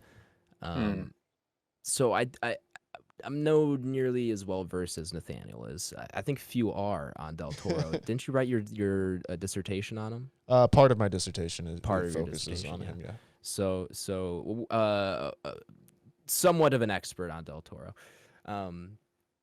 As someone who is not, as someone who has kind of just enjoyed what he's done, but not fallen in love with anything he's done, this is up there for as far as directing and shot choice, and like you said, the lighting I just couldn't get enough of in this film. Both how the scenes look and how he sets up the atmosphere and the mood of each scene with the lighting, and especially with the characters, lighting on the faces is something I noticed. Every single scene is just manipulated to perfection to match what he wants you to kind of think of the character, and reflecting the light. No pun intended, reflecting the light, reflect that kind of feeling or meaning. It's very skillful, and it's very effective, whether you're kind of noticing it like someone like me, Nathaniel, or I'm sure Blake and Ty kind of noticed it to an extent as well, of course. But even if you're not noticing it, if you're just a casual viewer, just watching it, you're going to get some kind of different meaning out of it just by seeing how the characters are lit in certain scenes, and that's what's so effective about it. Is you don't have to specifically notice what's going on for it to work. And you're using the art form to influence the feeling the art form creates. And exactly. That's Yes. good filmmaking. Excellent filmmaking, and this has more than one example of that. There are several shots where there's the camera pans, so you wouldn't pan or move around the way you would expect it to all the time, especially when you have kind of two characters in the room talking. There's some creative use of that as well. An excellent use of mirrors, select but excellent use of mirroring and imaging in the film. There's a few shots. I kind of do want to. I'm going to write that down because someone remind me to talk about the mirrors and spoilers, because there's one shot in particular. Yeah, there's one shot in particular that I absolutely just couldn't get enough of. But yeah, as far as directing goes, this is probably my favorite showcase of what Del Toro can do so far. I have to give Pan's Labyrinth a rewatch since I've taken more film classes and learned more about it as far as like the filmmaking process and stuff like that, because I think I'd come at that at a different angle than I did the first time. And I need to see Shape of Water, as I said earlier. And so, haven't had tons of exposure, but this is, for me, my favorite Del Toro so far. Now, beyond the directing, the story is good. I do like it. It was tough to keep me along for the whole 2.5 hours at some points. For sure. It tries to do so much. Well, it does do so much. It doesn't try. I mean, it overall succeeds in what it does, but you're moving through so much time. There's quite a few characters, as we listed off that cast, and there are some moments where it's like it's hard to do everything that they're trying to do in a condensed way. So it's like there wasn't much of a way out of it. So you do have to kind of eat some of that 2.5 hours, and it does feel slow in some parts, but it builds up and pays off pretty well in the end. I was pretty pleased by it in this movie. Yeah, I'm definitely recommend on my end. Feel like I talked for a while, so yeah, I'm gonna recommend. Blake, Ty. Oh, all good, man. It's usually how it goes when you have strong feelings for a film where you like it. I would recommend. It is long. I will say that. Literally in runtime and figuratively, and it's a slow film in my opinion. I mean, a lot happens, and like it takes its time, I guess, in that it's not action piece either. It's much more classic Hollywood film, I guess. I would say right that style, which some people will like, some people may shy away from and be like, hey, this isn't the film for me. Because to Adam's point, you can watch the first like 40-50 minutes of this movie and be like, I don't really know what's going on at all. And then finally it gets rolling. But it is interesting, to be honest with you. But certainly it's long, and I'd say that's probably my only real complaint with it. Instead of lengthy runtime, but that's something we've pretty much gone on here to discuss, which feels like every fucking week at this point, that every movie is 2.5 plus hours. Yeah, I do wonder if like we would have those complaints if we weren't like year 2.5 of COVID and stuff like that too. If we could do more stuff and we weren't just watching movies all the time. We're also in a social media world, and especially TikTok and Reels and stuff like that, where everything's so quick. Yeah, our entertainment attention span is going down to for sure seconds, honestly. Right. I feel like if this came out 10 years ago, we really wouldn't even be commenting on a 2.5 hour runtime. But yeah, no, I mean, your feelings are your feelings too, though. Like, I'm not trying to take anything away from Blake here, too. I think. No, I got you. Of course, yeah. There's definitely going to be people that vibe with it, and other people that don't, as well. Right. Sure. Yeah. Overall, though, do like it. Very interesting concept. Obviously, it's not an original idea. It is a remake, but I've never seen the original, so this is brand new to me. And yeah, cast was awesome. Shout out Toni Collette, she's in there as well, so that's appealing to me. Yeah, Willem Dafoe is awesome as well. I would recommend anybody who likes film would like the movie. Anybody outside of that's probably not like a film junkie, quote unquote, I would assume they'll have a hard time with this. Ty? I like Guillermo. If there's one thing that I think he does really well, kind of across his broad director scope, it's his costume design. I think he creates a very realistic, lived-in type of world. He makes you feel like you're there, and he does it through making sure the sets look like they would look if you were actually there. He paints a very, very pretty picture in the details with costume design and how people walk and talk. And so he creates a really, really great world, no matter what it is, whether it's, people forget sometimes that he did like Pacific Rim. The costumes are insane on that. I think I really kind of fell in love with it. Hellboy came out before Pan's Labyrinth, and yeah, I mean the costume design in that Abe looks fantastic. All the monsters look insane. The market scene from Hellboy 2 is incredible. So yeah, he creates a really great world for me, and that's something that really pulled me in on this. But overall, this is a recommend. We can kind of get into everything a little bit later, but I think it's a good movie. The only thing I can harp on is I think the way that their timing played out should have been reversed. I think you could have pushed the beginning a little bit quicker, and you would have been able to pace out the ending a little bit better. I felt like the ending was a little bit rushed. But other than that, yeah, I mean, it's 2.5 hours, but I feel like 2.5 hours is okay if it's used well. I think if they maybe just played out with their portioning on acts here, they probably would have nailed it a little bit better. But other than that, I'm a recommend. I agree with you there. I think it is a little bit quick in the third act, but I agree. Yeah, it's a good point. I definitely agree with you that they could.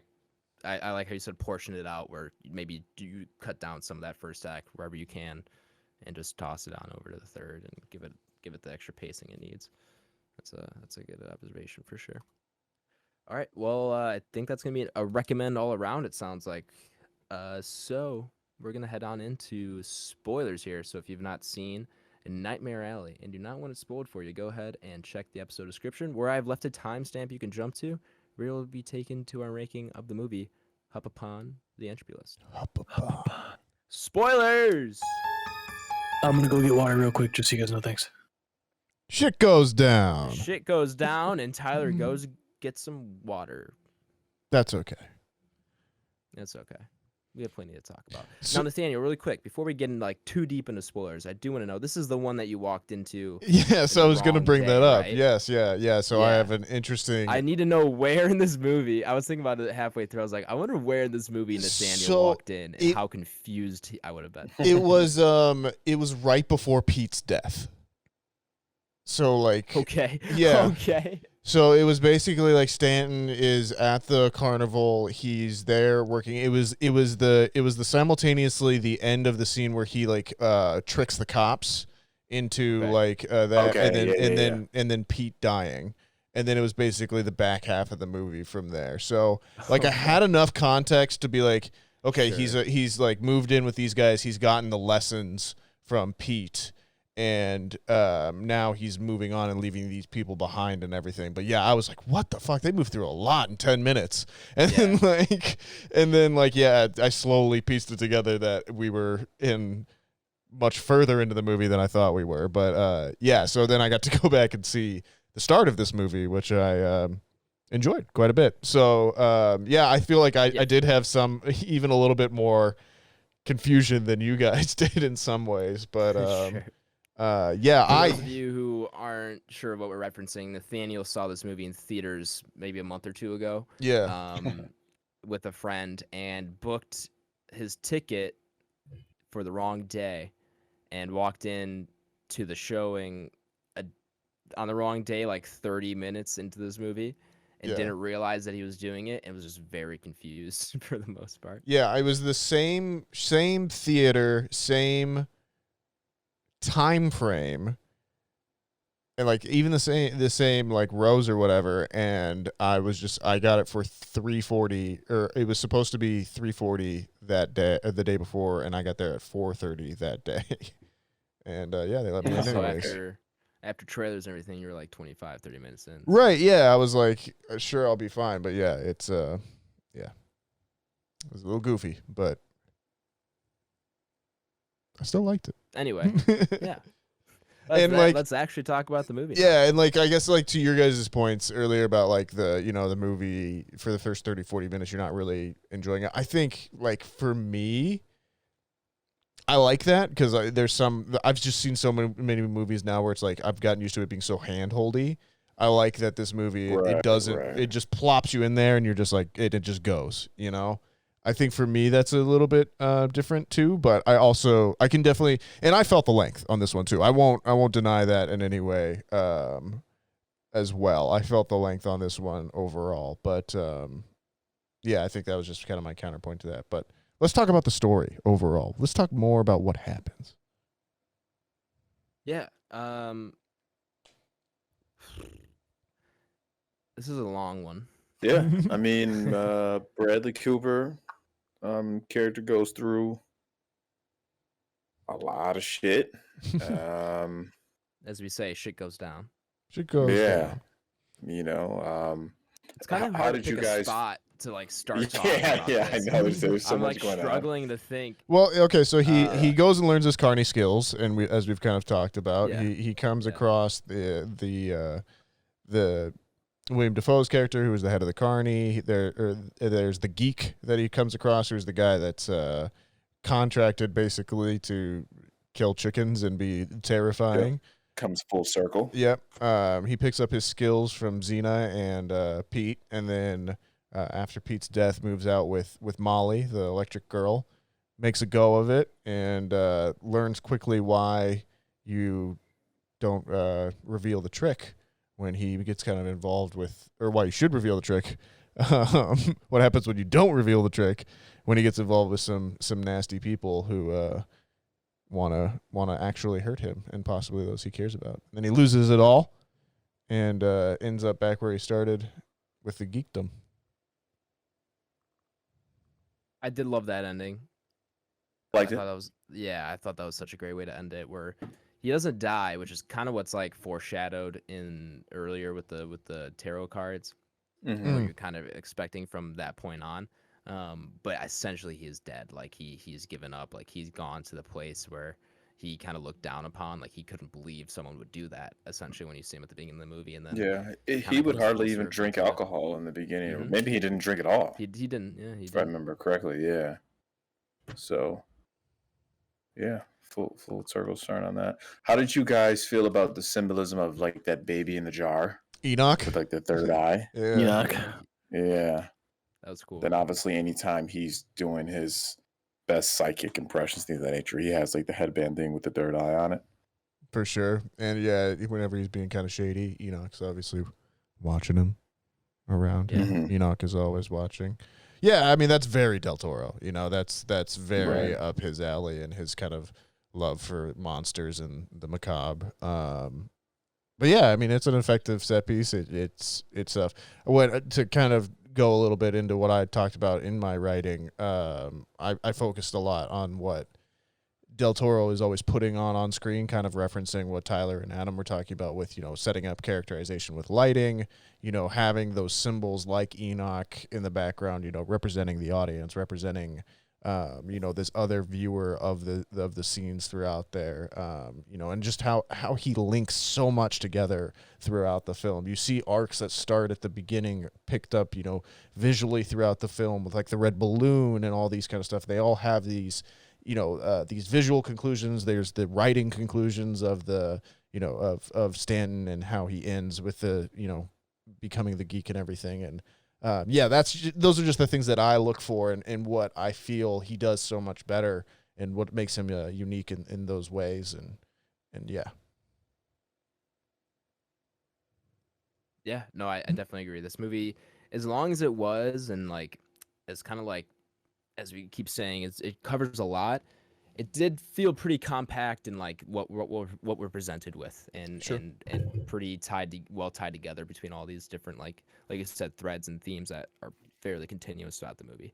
In that regard, it is pretty well put together. It's just it has so much to get through that it just doesn't necessarily feel that way as you're kind of like watching it. But as a whole, it definitely does carry those things all the way through very well. I think Tyler, you're coming freshest off of this one. What are your kind of emotional feelings right after it overall? I really liked it. There's certain points where you really kind of find yourself being on Cooper's side, and you're rooting for him, and then kind of the turning point where you guys already referenced, where he kind of meets up with Doctor, I can't remember her name, Kate Blanchett. Yeah. Dr. Kate Blanchett. We'll just go with that. Lilith Ritter. I like Dr. Kate Blanchett better. Yeah, casual movie talk, folks. It's kind of where you look at him and you're like, man, this guy's kind of a dick. And Right. you know, he's clearly become very manipulative towards God, I'm so bad with names. You guys know this. Rabbit and Molly. Rooney Mara's character, Molly. yeah, and you get to see that other side of him, and then you kind of get to see him progress, and then he kind of, as we've alluded to, meets his match with a IMDb. Thanks. You know, a formidable opponent, and she screws him, and Literally, you know, you kind of get to see how crazy and fucked up she is, and I think one of the things that's gonna stick with me forever is also Guillermo does blood very well. Oh, his violence is just gore is very good. It's spot on, and it's always a little bit more bloody than what I think it would be, but it's phenomenal, and I love the fact that it's a little bit more bloody. It's not like also like super overdone. Like, yeah, it's a little bit bloodier than it probably maybe would be in some situations, but like it's not like over the top, super gory like a Tarantino is or something like that. Like it's not in your face gore, but it's done so it's so well. yeah, it's so abrupt and yeah, just yeah, and that's a good way to put it. compact. Yeah. Mm-hmm. Yeah. And I think the thing that really stuck with me, well, there was three really main things that kind of stuck with me. One was when you see the first geek and he bites the chicken's head off and like literally rips it in half. Sure. Yeah. I'm like, oh shit. The second one is where he literally like rips Richard Jenkins' fucking nose off. He like punches it off. And I'm like, oh my God, they're going to show his face. It's always that point where I'm like, are they going to show his face? Here it comes. Oh, fuck, they're going to show his face. And he looks like Skeletor. And I'm like, oh, shit. And then the ear was pretty cool. But I think the thing that was just a little bit more visceral is when he's squeezing the piece of bone out of his knuckle. Yeah. In the office. Yeah, later. Yep. It's a tooth. And I'm like, was it a bone or a tooth? Yeah, it's a tooth. Yeah. And yeah, I was like, holy fuck. So yeah, he does those really well. And overall, he killed it. I think it was really good. Like I said, my only thing is the timing. I think you could have just spent more time somewhere else and less time in the circus carnival. But I still like my time spent there though. So it's a very interesting world. Yeah. It's very clear he does it really well. Yeah, it's very clear he's got a lot of love for that yeah. world and that time period. Absolutely. So, but I mean, overall, those are kind of my biggest points. Yeah. I'm with you on that. I mean, it was to your point where at first you kind of like him, then you start to realize, okay, this guy's probably an asshole once he's like scamming bankrupt. The people from the big city, as well as what's the guy's name? Is it Ezra? Yeah. Ezra Grindle. That's what it was. Yeah. What a great name! What a great name! For sure. They don't name people like that anymore. Man. Very Dickensian. No. Yeah. Right. Yeah. But then even with that one, where they're kind of like skeptical doing it at first, and they're like, "Fuck it, like let's just have you dress as this guy's dead, deceased partner, right?" And they didn't foresee that he would end up like running to her. But I mean, they always kind of said he was in a deranged state for the most part. So that was kind of interesting. But yeah, that's pretty much like when shit went south there, right? Once that happened and he realized that obviously was fake. Yeah, it was really interesting, but I mean, it started so slow, dude. Like that's my only complaint with this, because till like 45, 50 minutes in, I was just like, oh, this is cool, but like, can I fucking see something, please? Like, you know what I mean? Sure. Very good dialogue, interesting character development as well. But that's a long time to ride with nothing significant going on. You know what I mean? That's very fair. I mean, to give the film credit though, once that 40 minutes hits and you get that 2-year time jump, from there on out, it does feel like the movie progresses pretty steadily. For sure. And then at that point, you do care about the characters. I just wish that 40 minets could have been condensed down to 25. Yeah, right, exactly. I think that would have been a perfect spot for it. And then like Tyler said earlier, just kind of move. If you want to keep the movie the same length or maybe a little bit shorter, you just move some of that time to the third act and let that play out a little bit better. Right, because that was the very interesting part of the film is the end. It's just unfortunate that you got to go through kind of a lot of schlock to get there. But I wonder if that first act kind of being that long, or that first segment of the film being that long, came down to editing, or if it was more of a deliberate choice in writing and stuff like that. I wonder if they did have more for that third act, that they just decided to try and cut more of the third act in the first act, or if it was planned out to be that way. I'd be interested to see kind of what the decision was there. You can take the extra 30 minutes and just push this to 3 if you give me a little bit more. I don't know about pushing it to 3. I think that'd be a lot. Yeah, but the time, like I said, the time in the carnival, there's a lot there. But I like my time there. But I don't know, right when they leave, everything just feels pushed. Yeah, the film term we're kind of dancing around is pacing. The pace of the film is different. I think if anything, I really enjoy the carnival bits, and I think there's a lot of threads that they open up there that they then close later. That I think it's kind of necessary. I think I kind of agree with Tyler. I think if anything, I would put a little bit more focus on the judge character that has the wife that ends up committing the murder suicide, which I think is the most kind of violently upsetting bit of the film. That was brutal. Right. Yeah, and I think you could have maybe squeezed a little bit more detail into that a little bit more, and maybe set up the Ezra kind of thing, because, and kind of to Blake's point too, the kind of terrifying thing of that final scene is that he's not only put himself in danger, but he slowly reveals that the Ezra character has been murdering women throughout his life, and that he's put Molly in immediate danger, and much more than he's further along and deeper into his own con than he thinks he is. And I don't think that moment's given enough time to breathe really either in some ways. But yeah, I mean, again, I think we're all kind of referencing that our biggest issue is the pace of this, and that's not insignificant. It isn't, but it's also it's so hard to do when you have this much going on. For sure. Yeah, like, at a certain point, there's only so much time you have. Like, if you push this another 30 minutes, that makes it a lot harder, I would say, for a majority of people to watch. Like, people aren't super down for 3-hour movies unless they know for a fact that it's one that they should or need to watch or something like that. And I don't know if you add 30 minutes to this, if that is more or less approachable. I feel like for most people it'd be less, because some people aren't even going to be in this kind of movie in general, let alone at 2.5 hours, and then let alone at 3 hours. So they have a lot to cover to kind of make the story complete. They do the best job that they can, I think.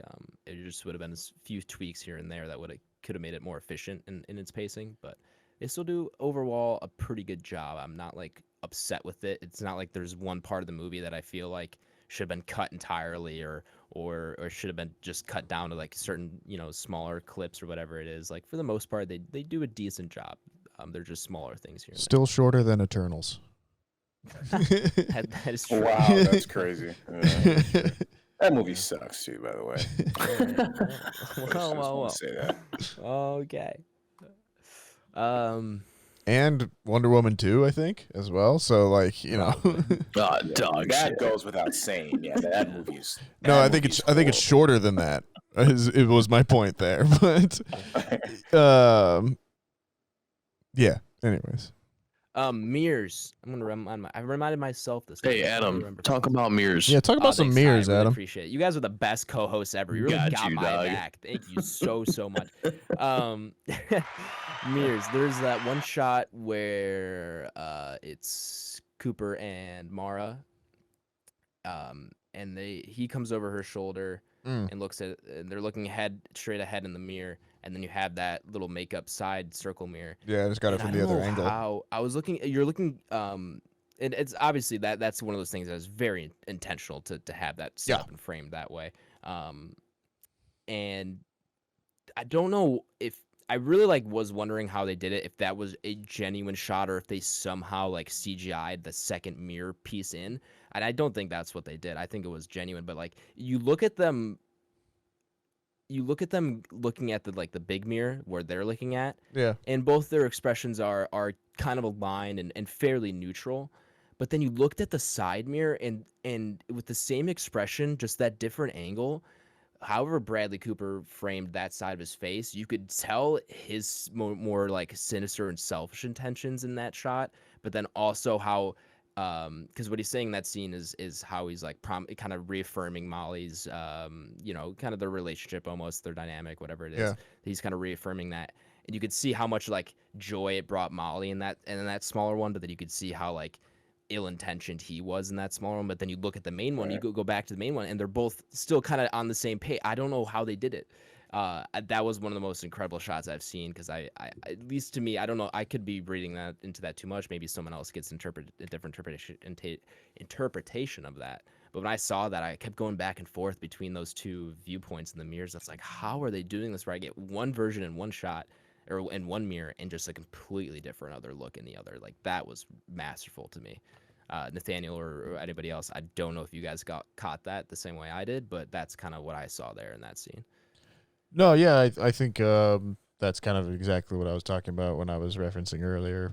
Del Toro's kind of in the thing he in one of his books talks about how he doesn't like the term eye candy. He prefers eye protein, because eye candy implies that it's it's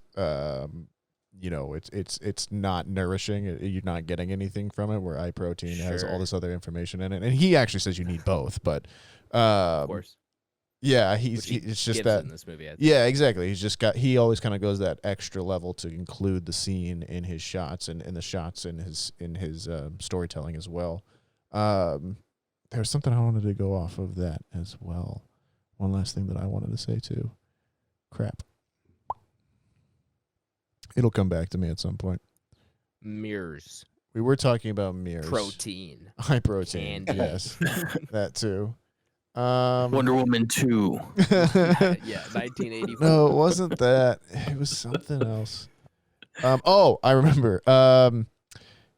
I think so. The original cast for this was Leonardo DiCaprio in the Stanton Carlisle role, and that kind of for me now I'm like, damn, that would have been so fucking good. Would have been awesome. Yeah, and I just wonder if we didn't have that, if we had him instead of Bradley Cooper, who does an incredible job. Yeah, I just wonder if that might have kicked it up just to that next level. But that is I can see Leonardo DiCaprio doing that. Yeah, that's the problem. That is a Leo role. Perfect. That is perfect for him. He would just absolutely crush it. But yeah, so that would have elevated this movie so much, I think. Yeah. And again, that does not take anything away from Bradley Cooper. No, I think he's this is probably his best role that I've seen him in. I've seen him in a handful of things. Yeah, honestly, Silver Linings Playbook's pretty good. That's one I kind of go back to for. Oh, okay, that one's really good. You should check it out. But yeah, this is definitely up there for him, I think, because this is not way out of his comfort zone, but this is more of a different role than we've really seen him in. At least I've seen him in. It's kind of him taking on a new kind of character almost. So I think he did a pretty good job. But you say Leo, and then I'm looking right now at the movie wow. I couldn't imagine how incredible that performance would have been. Sure. That would have been like Denzel elevating Training Day. That's the equivalent I'm seeing here. That would have been Leo elevating Nightmare Alley to undisputed Best Picture or something like that. But yeah, that was the last thing I was wanted to bring up. But overall, I'm happy to see Del Toro back. Happy to see Guillermo working, and want to see more from him. I'm in for anything he's doing. And yeah. Oh, shout out Holt McCallany, our boy, he's like the muscle to Ezra's Richard Jenkins. Oh yeah, Anderson. Yeah, always a fan favorite from Mr. Anderson, Fight Club, and also Mindhunter as well too. But all right, well, I think that's gonna do it here for Nightmare Alley spoilers. So welcome back, listeners who skipped over the spoiler segment of the podcast. We're gonna go ahead and rank Nightmare Alley up upon the Entropy list. Up upon. For those of you who do not know, the Entropy list is Back Row Banter's official list of every movie we have reviewed, regardless of genre, regardless of anything else, all on one fantastic list. This is essentially how we rate our movies, rather than do it out of 5 stars, out of 10, whatever it is. We throw up all the movies we review on a list and see how they compare to one another. If you'd like to reference the Entropy list for yourself, you can do so by checking the episode description, where it is linked to my Letterboxd. Nightmare Alley. Nightmare Alley. I was really hoping there would be more of like a tie-in of the title to the... I was like thinking it was going to be more of like a tie-in between like the title of the movie and the events of the film. There is a line that includes Nightmare Alley. It's the name for the what those shows were called, right? The freak shows, yeah. Yeah, okay. It's like the Carney name for them. Ah, I gotcha. Okay. Episode 90, by the way, guys. I don't think we acknowledged that. That's pretty nice. Cool. Another 10 in the books, 10 more to go till we hit 100. Although, if you count the double laps we've done, I think we probably are over 100, but we're not going to really get into that. Oh, shit. Yeah. All right. It's hard. This is pretty... I got mine if you want me to go. Just, let her rip. I have this at 34. 34. So below Weathering with You and above Paid in Full. Hold on. How the hell did I just realized Weathering with You is all the way down at 34? Yeah, I know. When did that happen? I know, man. Anyway. Because I was kind of doing this. I was kind of doing the same thing. I was like, okay, coming through. There's our kind of top 10, top 20. Yep. Rough. And then it's like Training Day, Icon, Conjuring, Icon, Scream, Icon. Then you go to the Boys in the Hood, your Shang-Chi, Suicide Squad. Then you got Pig down there.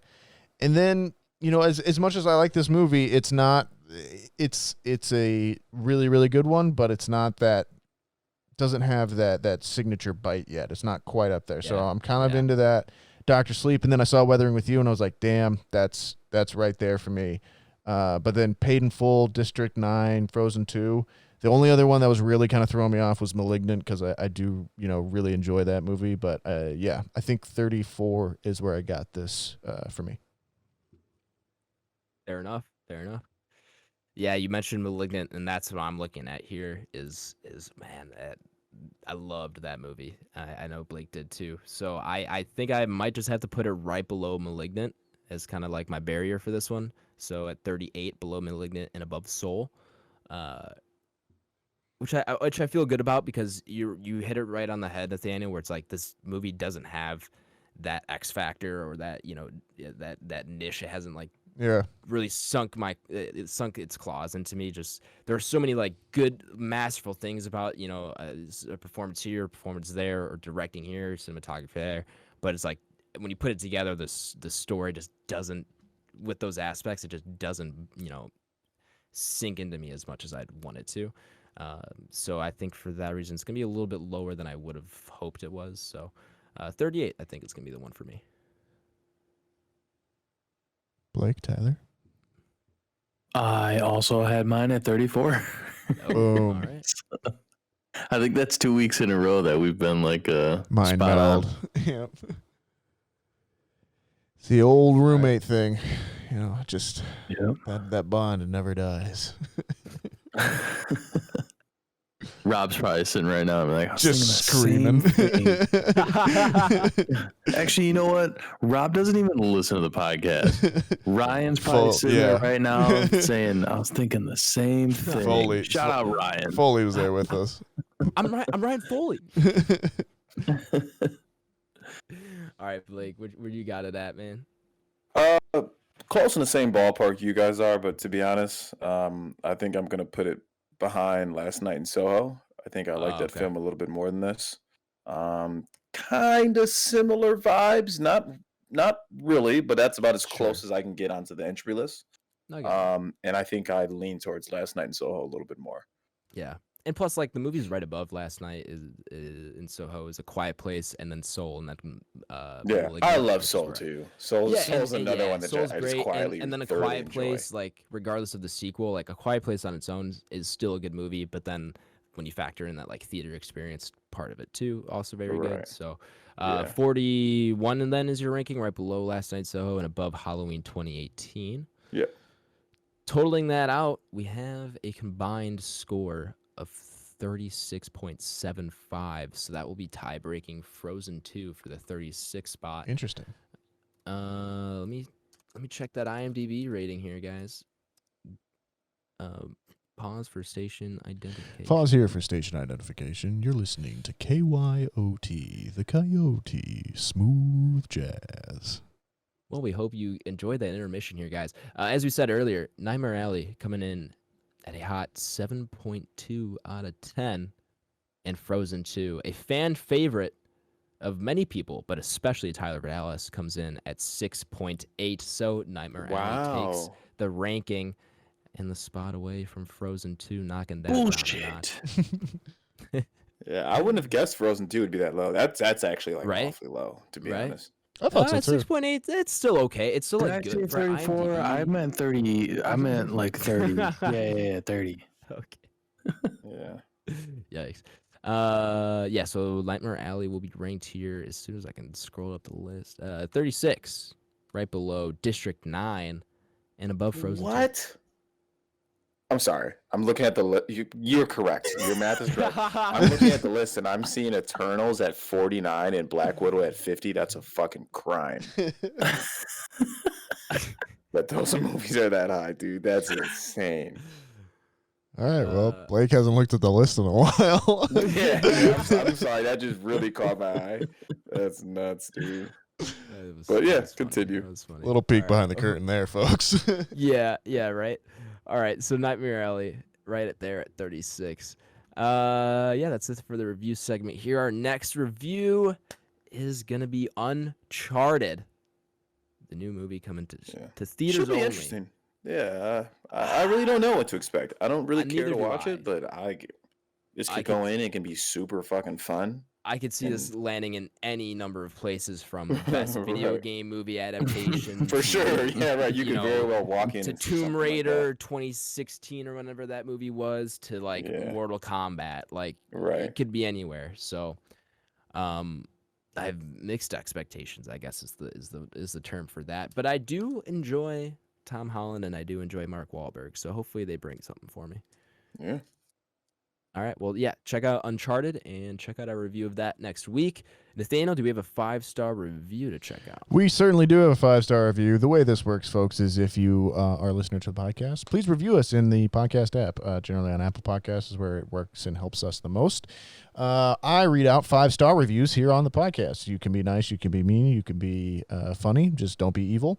And if you give us 5 stars, good chance you'll hear it read out on the podcast. I also have just been noticing that there's a lot of these reviews out there. Thank you very much, listeners. But I'm losing track quickly of where I am in the reviews. So if I read one for like 2 weeks in a row or something, just ignore it. Sorry about that. But I remember last week's review. Okay. Which one are you at? I'm at Mr. Henry Wright for the best movie I don't think podcast. we did that one yet. All right. So this one is from Mr. Henry Wright, and it says, I assume you're Mr. I apologize. But Henry Wright says, best movie podcast, and then it cuts off, but I'm going to say it says of all time. So just, I'm assuming a little bit there, but I'm inferencing there as well. But yeah, 5 stars. It says, this podcast combines my 2 favorite things, people talking and movies. The way these excellent gentlemen break down and analyze movies is fun and exciting. I have found that putting this podcast on after a long day is incredibly calming and good for the soul. Good job, gang, and keep it up. Thank you, Henry. We will. Thanks, Henry. That's my middle name. Tyler Henry. Great. All right, well, Now that was our everybody knows. 5-star review. If you want to interact with the show more, you can do so by sharing the podcast. Expand our audience. Please help us. It's pretty hard nowadays for a podcast to grow. There's a lot of them out there, especially ones that talk about movies. So yeah, please help us out. Share it with a friend, a family member, a fellow carny. If you join a carnival or a traveling carn, of all places. Where are you? Because there's not many of them left. True. So, Tweet us. yeah. Let us know. And let us know. But also, maybe just pass the podcast around. They've probably seen a lot of the movies on our list. We're almost at 90 now. We have 90 episodes, so certainly there's at least one you've seen. Yeah, there's at least one you've seen or want to see or want to hear about. So check it out. Spread it around. Let them know. Maybe we share a top 10 favorite. There you go. That's always a good one to start with. We like it. Yeah, you can also follow the podcast. Follow us on Twitter at Banter Row, on Instagram at Back Row Banter, Pod, and our YouTube. It's just Back Row Banter. Please go subscribe to us there, even if it's not your primary place of listening. And then our email for any questions, comments, concerns, grievances, anything of that sort is backrowbanterpod@gmail.com. BlakeHolder, where can the people find you at, my man? Letterboxd, BlakeHolder. I'll be on there. Log some things. Didn't log much this past week, even though we didn't do what we were watching. But I didn't really watch anything, to be honest with you. But once I get some more things under my belt again this week, I'll definitely be on there logging them and letting you know my thoughts out of 5 stars. And as always, if anything is super interesting to me in the horror genre, I'll put a review out. So maybe we'll see how I feel about this new Texas Chainsaw, but it's a Netflix, so I'm kind of iffy on it, but we'll see. I'll go next. I'll go popcorn. Let's go Nathaniel. Hello, everyone. I feel like I've gone to him like the past 2 weeks. I think we've kind of established a rhythm there. But I'm Nathaniel. You can find me on Twitter and Letterboxd at @NSGingrich. You can find me on Instagram at NathanielG92. Follow Sandpiper Tapes, other podcast. It's also on Instagram and Twitter. Yeah, I think I logged out of that account. I should probably log back into that at some point. It's probably just ads now or something. But yeah, follow me if you want, or don't. Do what you want. Tyler, tell me where we can find you. Twitch.tv/ultrabajo87. And I'm also on Instagram, Letterboxd, and Twitter at Tyler Vidalis, VIDALES. Adam? You find me on Twitter at Aish24, where I've been posting Wordles and tweeting just a bit here and there. Me and Nathaniel, identical Wordles today. True. Which was surprising because we've established now, or at least I have, me and Nathaniel kind of together have established like 4 opening words that I'm going to start rotating between. I don't know. It seems like you have also kind of rotated between at least 3 of them. And so like today I was like, which one am I going to go with? And I just had an urge to go with a rose, the one that Mrs. Gingrich so kindly. Mama Gingrich also had an identical board to us this week too. Did she really? She did, right, yeah. Good. But yeah, we did a rose and then got the first 3 letters. This is going up tomorrow, so it doesn't matter if I spoil it. That is true. The word was aroma. Had the ARO had me just absolutely twisted.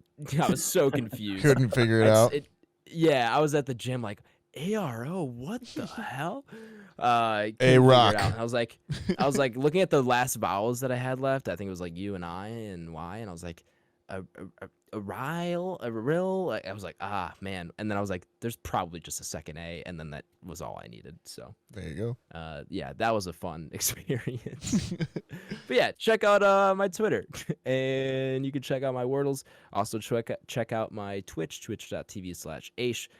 I'll be streaming again this week. Actually, probably like the day this is up, and the rest of the time, or rest of the days this week. We got a tournament this weekend. We're back.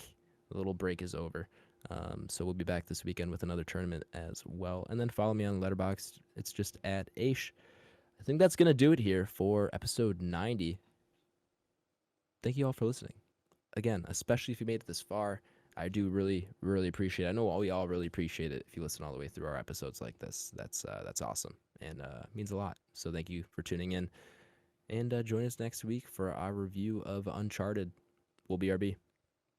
Hey, thanks for listening, everyone. 90 episodes is crazy. I never thought we'd really ever be this far. Hundreds right there. I never thought we'd ever be that far either, to be honest with you.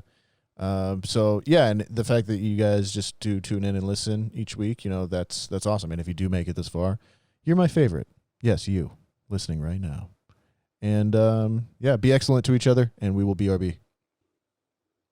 Thanks for coming on by, and yeah, just tie on to what Nathaniel said. It's pretty crazy to realize we've come this far, and too many times you see people start things like this, and because they look at numbers and stuff like that, they kind of turn away. And I'm glad that we've kind of stuck with this on a weekly basis, and have really kind of pushed. So I appreciate you guys stopping by, and I appreciate these guys for coming here every week and killing the game. But yeah, other than that, just like, comment, subscribe, do whatever you gotta do to help us grow. We would appreciate it. And just be kind to one another. And we'll BRB.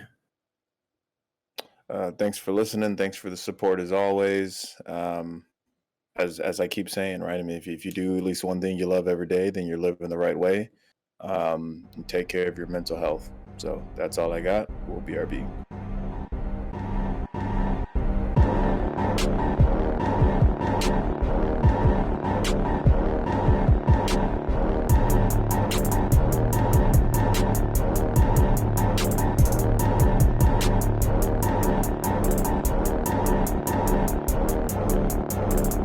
America.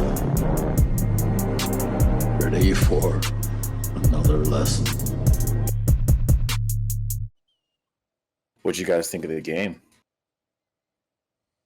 I thought it was good. Yeah, pretty solid. Yeah, I'm glad it wasn't a blowout or anything like that, and I am a fan of the Rams winning. I would have been okay with anybody winning. I don't have any skin in the game, but Sure. I was I called that the Rams were going to win, and I was glad that they did. So Yeah. Stafford's been in the game long enough. I think he deserves one, and to come out and do it with the team for the first year you've been with them is a pretty incredible feat. And Joe Burrow's just a monster, but he's got plenty of time left in this league. So I can't wait to see what he does. Von Miller got another ring. Yeah, very quietly. Von Miller's got 2 rings now. Has Ramsey won one yet? Well, he just won it this week. Yeah, no, that's what I meant. Besides this one.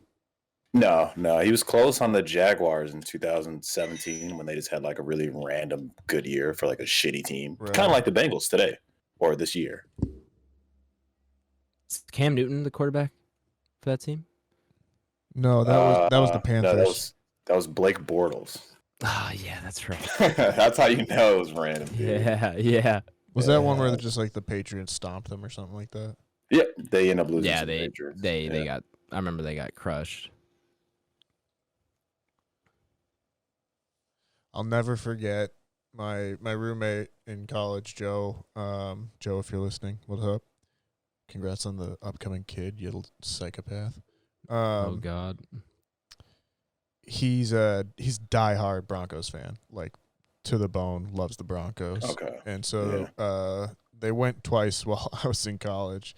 And the first time, I'll never forget, like us all gathering around, they were playing the Seahawks, and like the first play of the game, they missed the snap, and I'm pretty sure they got a safety off of it. And then it was just like straight into the ground after that. We were all like at his house, Yeah. like all in like jerseys and everything, and it was this horror show. It was like the worst thing that could have happened to him. Yeah, we were talking about that one at Ties. We were talking about like just Super Bowls and like how important that shit is. That's right. We were talking about that. Yeah, they blew that shit within the first 30 seconds of the game, dude. That game was over. Then did they go back to back? Or was there 1 year in between that Peyton was still with them? Yeah, they went. I don't know if they went back to back. I think the Patriots won a year in between. To be honest with you. I mean, that's a 50-50 shot, really. Just that in any year, isn't it? Yeah, the Seahawks played the Broncos, and the Seahawks blew them out. That's the game you're talking about. The next year, the Seahawks went to repeat, but the Patriots beat them. That's when Russell Wilson threw the pick on the 1 yard line. That was the Marshawn Lynch. They should have ran. Yeah. Right. And then the next year, the Broncos won. That's when they beat Cam Newton, what Adam was talking about with the Panthers. Mm-hmm. So there's a year in between. It's a year point earlier, Ty. I mean, like, Joe Burrow's obviously very talented, but then, it is kind of tough to just get back in there. The window's so small. Like, bro, it's hard, dude. You got like Cam Newton or like Aaron Rodgers or those guys. Yeah, I was like, Aaron Rodgers is like the epitome of that. Like, super good player, and it's funny to like meme and joke about it. You know what I mean? Obviously, but like that shit is fucking hard because he's so talented. He's been to one Super Bowl. But good for Stafford, for sure. Yeah, long overdue. It is. I mean, it's kind of controversial though, isn't it? Like that one. I think it was Chase had the face mask that wasn't called or whatever, and then the. Yep, it was T. Higgins. Oh yeah, that's what it was. Yeah. Yeah, but pretty much the same play. Chase caught the same ball on him earlier in the game. What did you think of like the Cooper Kupp thing at the end? The holding call. Are you talking about like the one where they called like holding? Yeah. I mean, it didn't look like a great call. Yeah, that's a tough call because they didn't call that much during the game. Right. I guess that's the argument. Like, I'm a firm believer that referees who miss things earlier in the game will call things that aren't as obvious later in the game to kind of make up for their faults. And I don't agree with them not calling the face mask, and I don't agree with them calling the first penalty that they called on them. And unfortunately, when teams do get penalties called on them that late in the game and that close to an end zone, only more penalties are usually going to follow. And that is exactly what happened, because the two penalties after that one were actually pretty legitimate. And yeah, for sure. I don't know if those other two penalties happen if that other one wasn't called. Yeah, I mean, I think the first one on the linebacker on a cup was probably questionable. The second one, to Ty's point, was definitely PI. But I mean, I don't know. In my defense, kind of just with my knowledge of football, I have a bigger problem with like the final two plays where they just have Cooper Kupp one-on-one with Eli Apple, who's like not a great player. Yeah, you know what I mean? Like that's probably the bigger concern. Like you should have just never left him one-on-one. Like he's catching tons of shit. Yeah, you know what I mean? Like you're asking to lose the game, setting that up. So I saw a meme earlier where they're like Eli Apple got hit by a car earlier today, and it was just a car hitting a trash can. Like I don't know. He's getting wrecked on the internet. Yeah. Well, I heard, wasn't it like, isn't he kind of notorious for being a bit of a troll on the internet too, or something like that? Yeah, relatively. And like, I don't know. He's kind of one of those players who's like notorious for like talking a lot of shit and being like very average. You know what I mean? So it's kind of like, I don't think too many people really like him. Fair. But then to leave him like one-on-one against somebody as good as Cooper Kupp, like in crunch time, is like a sin. Just like the obvious choice. Yeah, the Rams lined up and was probably like, you got to be fucking kidding me. Like, all right, here we go. You know what I mean? It's like, we're going to throw the ball every time. So it's tough, dude. I saw another one where it was like a picture of Apple and then a picture of Weasel from Suicide Squad. And I was like, oh no. Oh, that's brutal. It was pretty bad. Yeah, he's definitely, as we always talk about Nathaniel, like likable people. I don't think Eli Apple is a very likable guy, even among like peers in the NFL. I don't think too many people like him. All I know is I won like $20 off that game, so I'm pretty happy. Yeah. What? No way. What you bet on? I had Bengals under 22.5. So if they had scored a field goal, I would have lost it. So I'm glad. Yeah, I saw that they were at 20 towards the end. And I was like, oh man, this is Rams defense better come in right now, and they did, thank God. And then the other one I had was Bengals no rushing touchdowns, which they had 3 passing touchdowns. So both of them hit. They did have that one touchdown where I think the running back or wide receiver threw it. It was the running back threw it. Yeah, and so when that happened, I had a bit of a panic when they went into the running back. I was like, and they threw it. I was like, thank God. Yeah, that was funny because I think I went to get a drink or something on that when I came back. I was like, oh, what happened? And someone's like, oh, they threw a pass. And then I forgot, like Nathaniel said something. He's like, well, I don't think it was Joe Burrow. I was like, well, it's got to be. He's the only quarterback. And then I was like, well, the guy who threw it was black. And I was like, oh, okay, well, then I have no idea who threw the touchdown pass. And then they showed the replay, and it was Joe Mixon. It was funny. Yeah. Yeah, I was like, I don't know much about football, but I'm pretty sure that wasn't Joe Burrow. Yeah, that was funny. All right. But yeah, man, overall good game though, dude. Can't complain. Better than pretty last good. year, at least for sure. That was a Yeah. shit show. Yeah.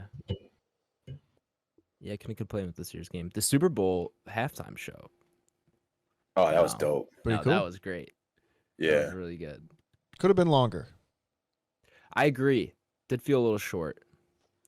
yeah. Like they each only got Yeah. one song, which is like fine.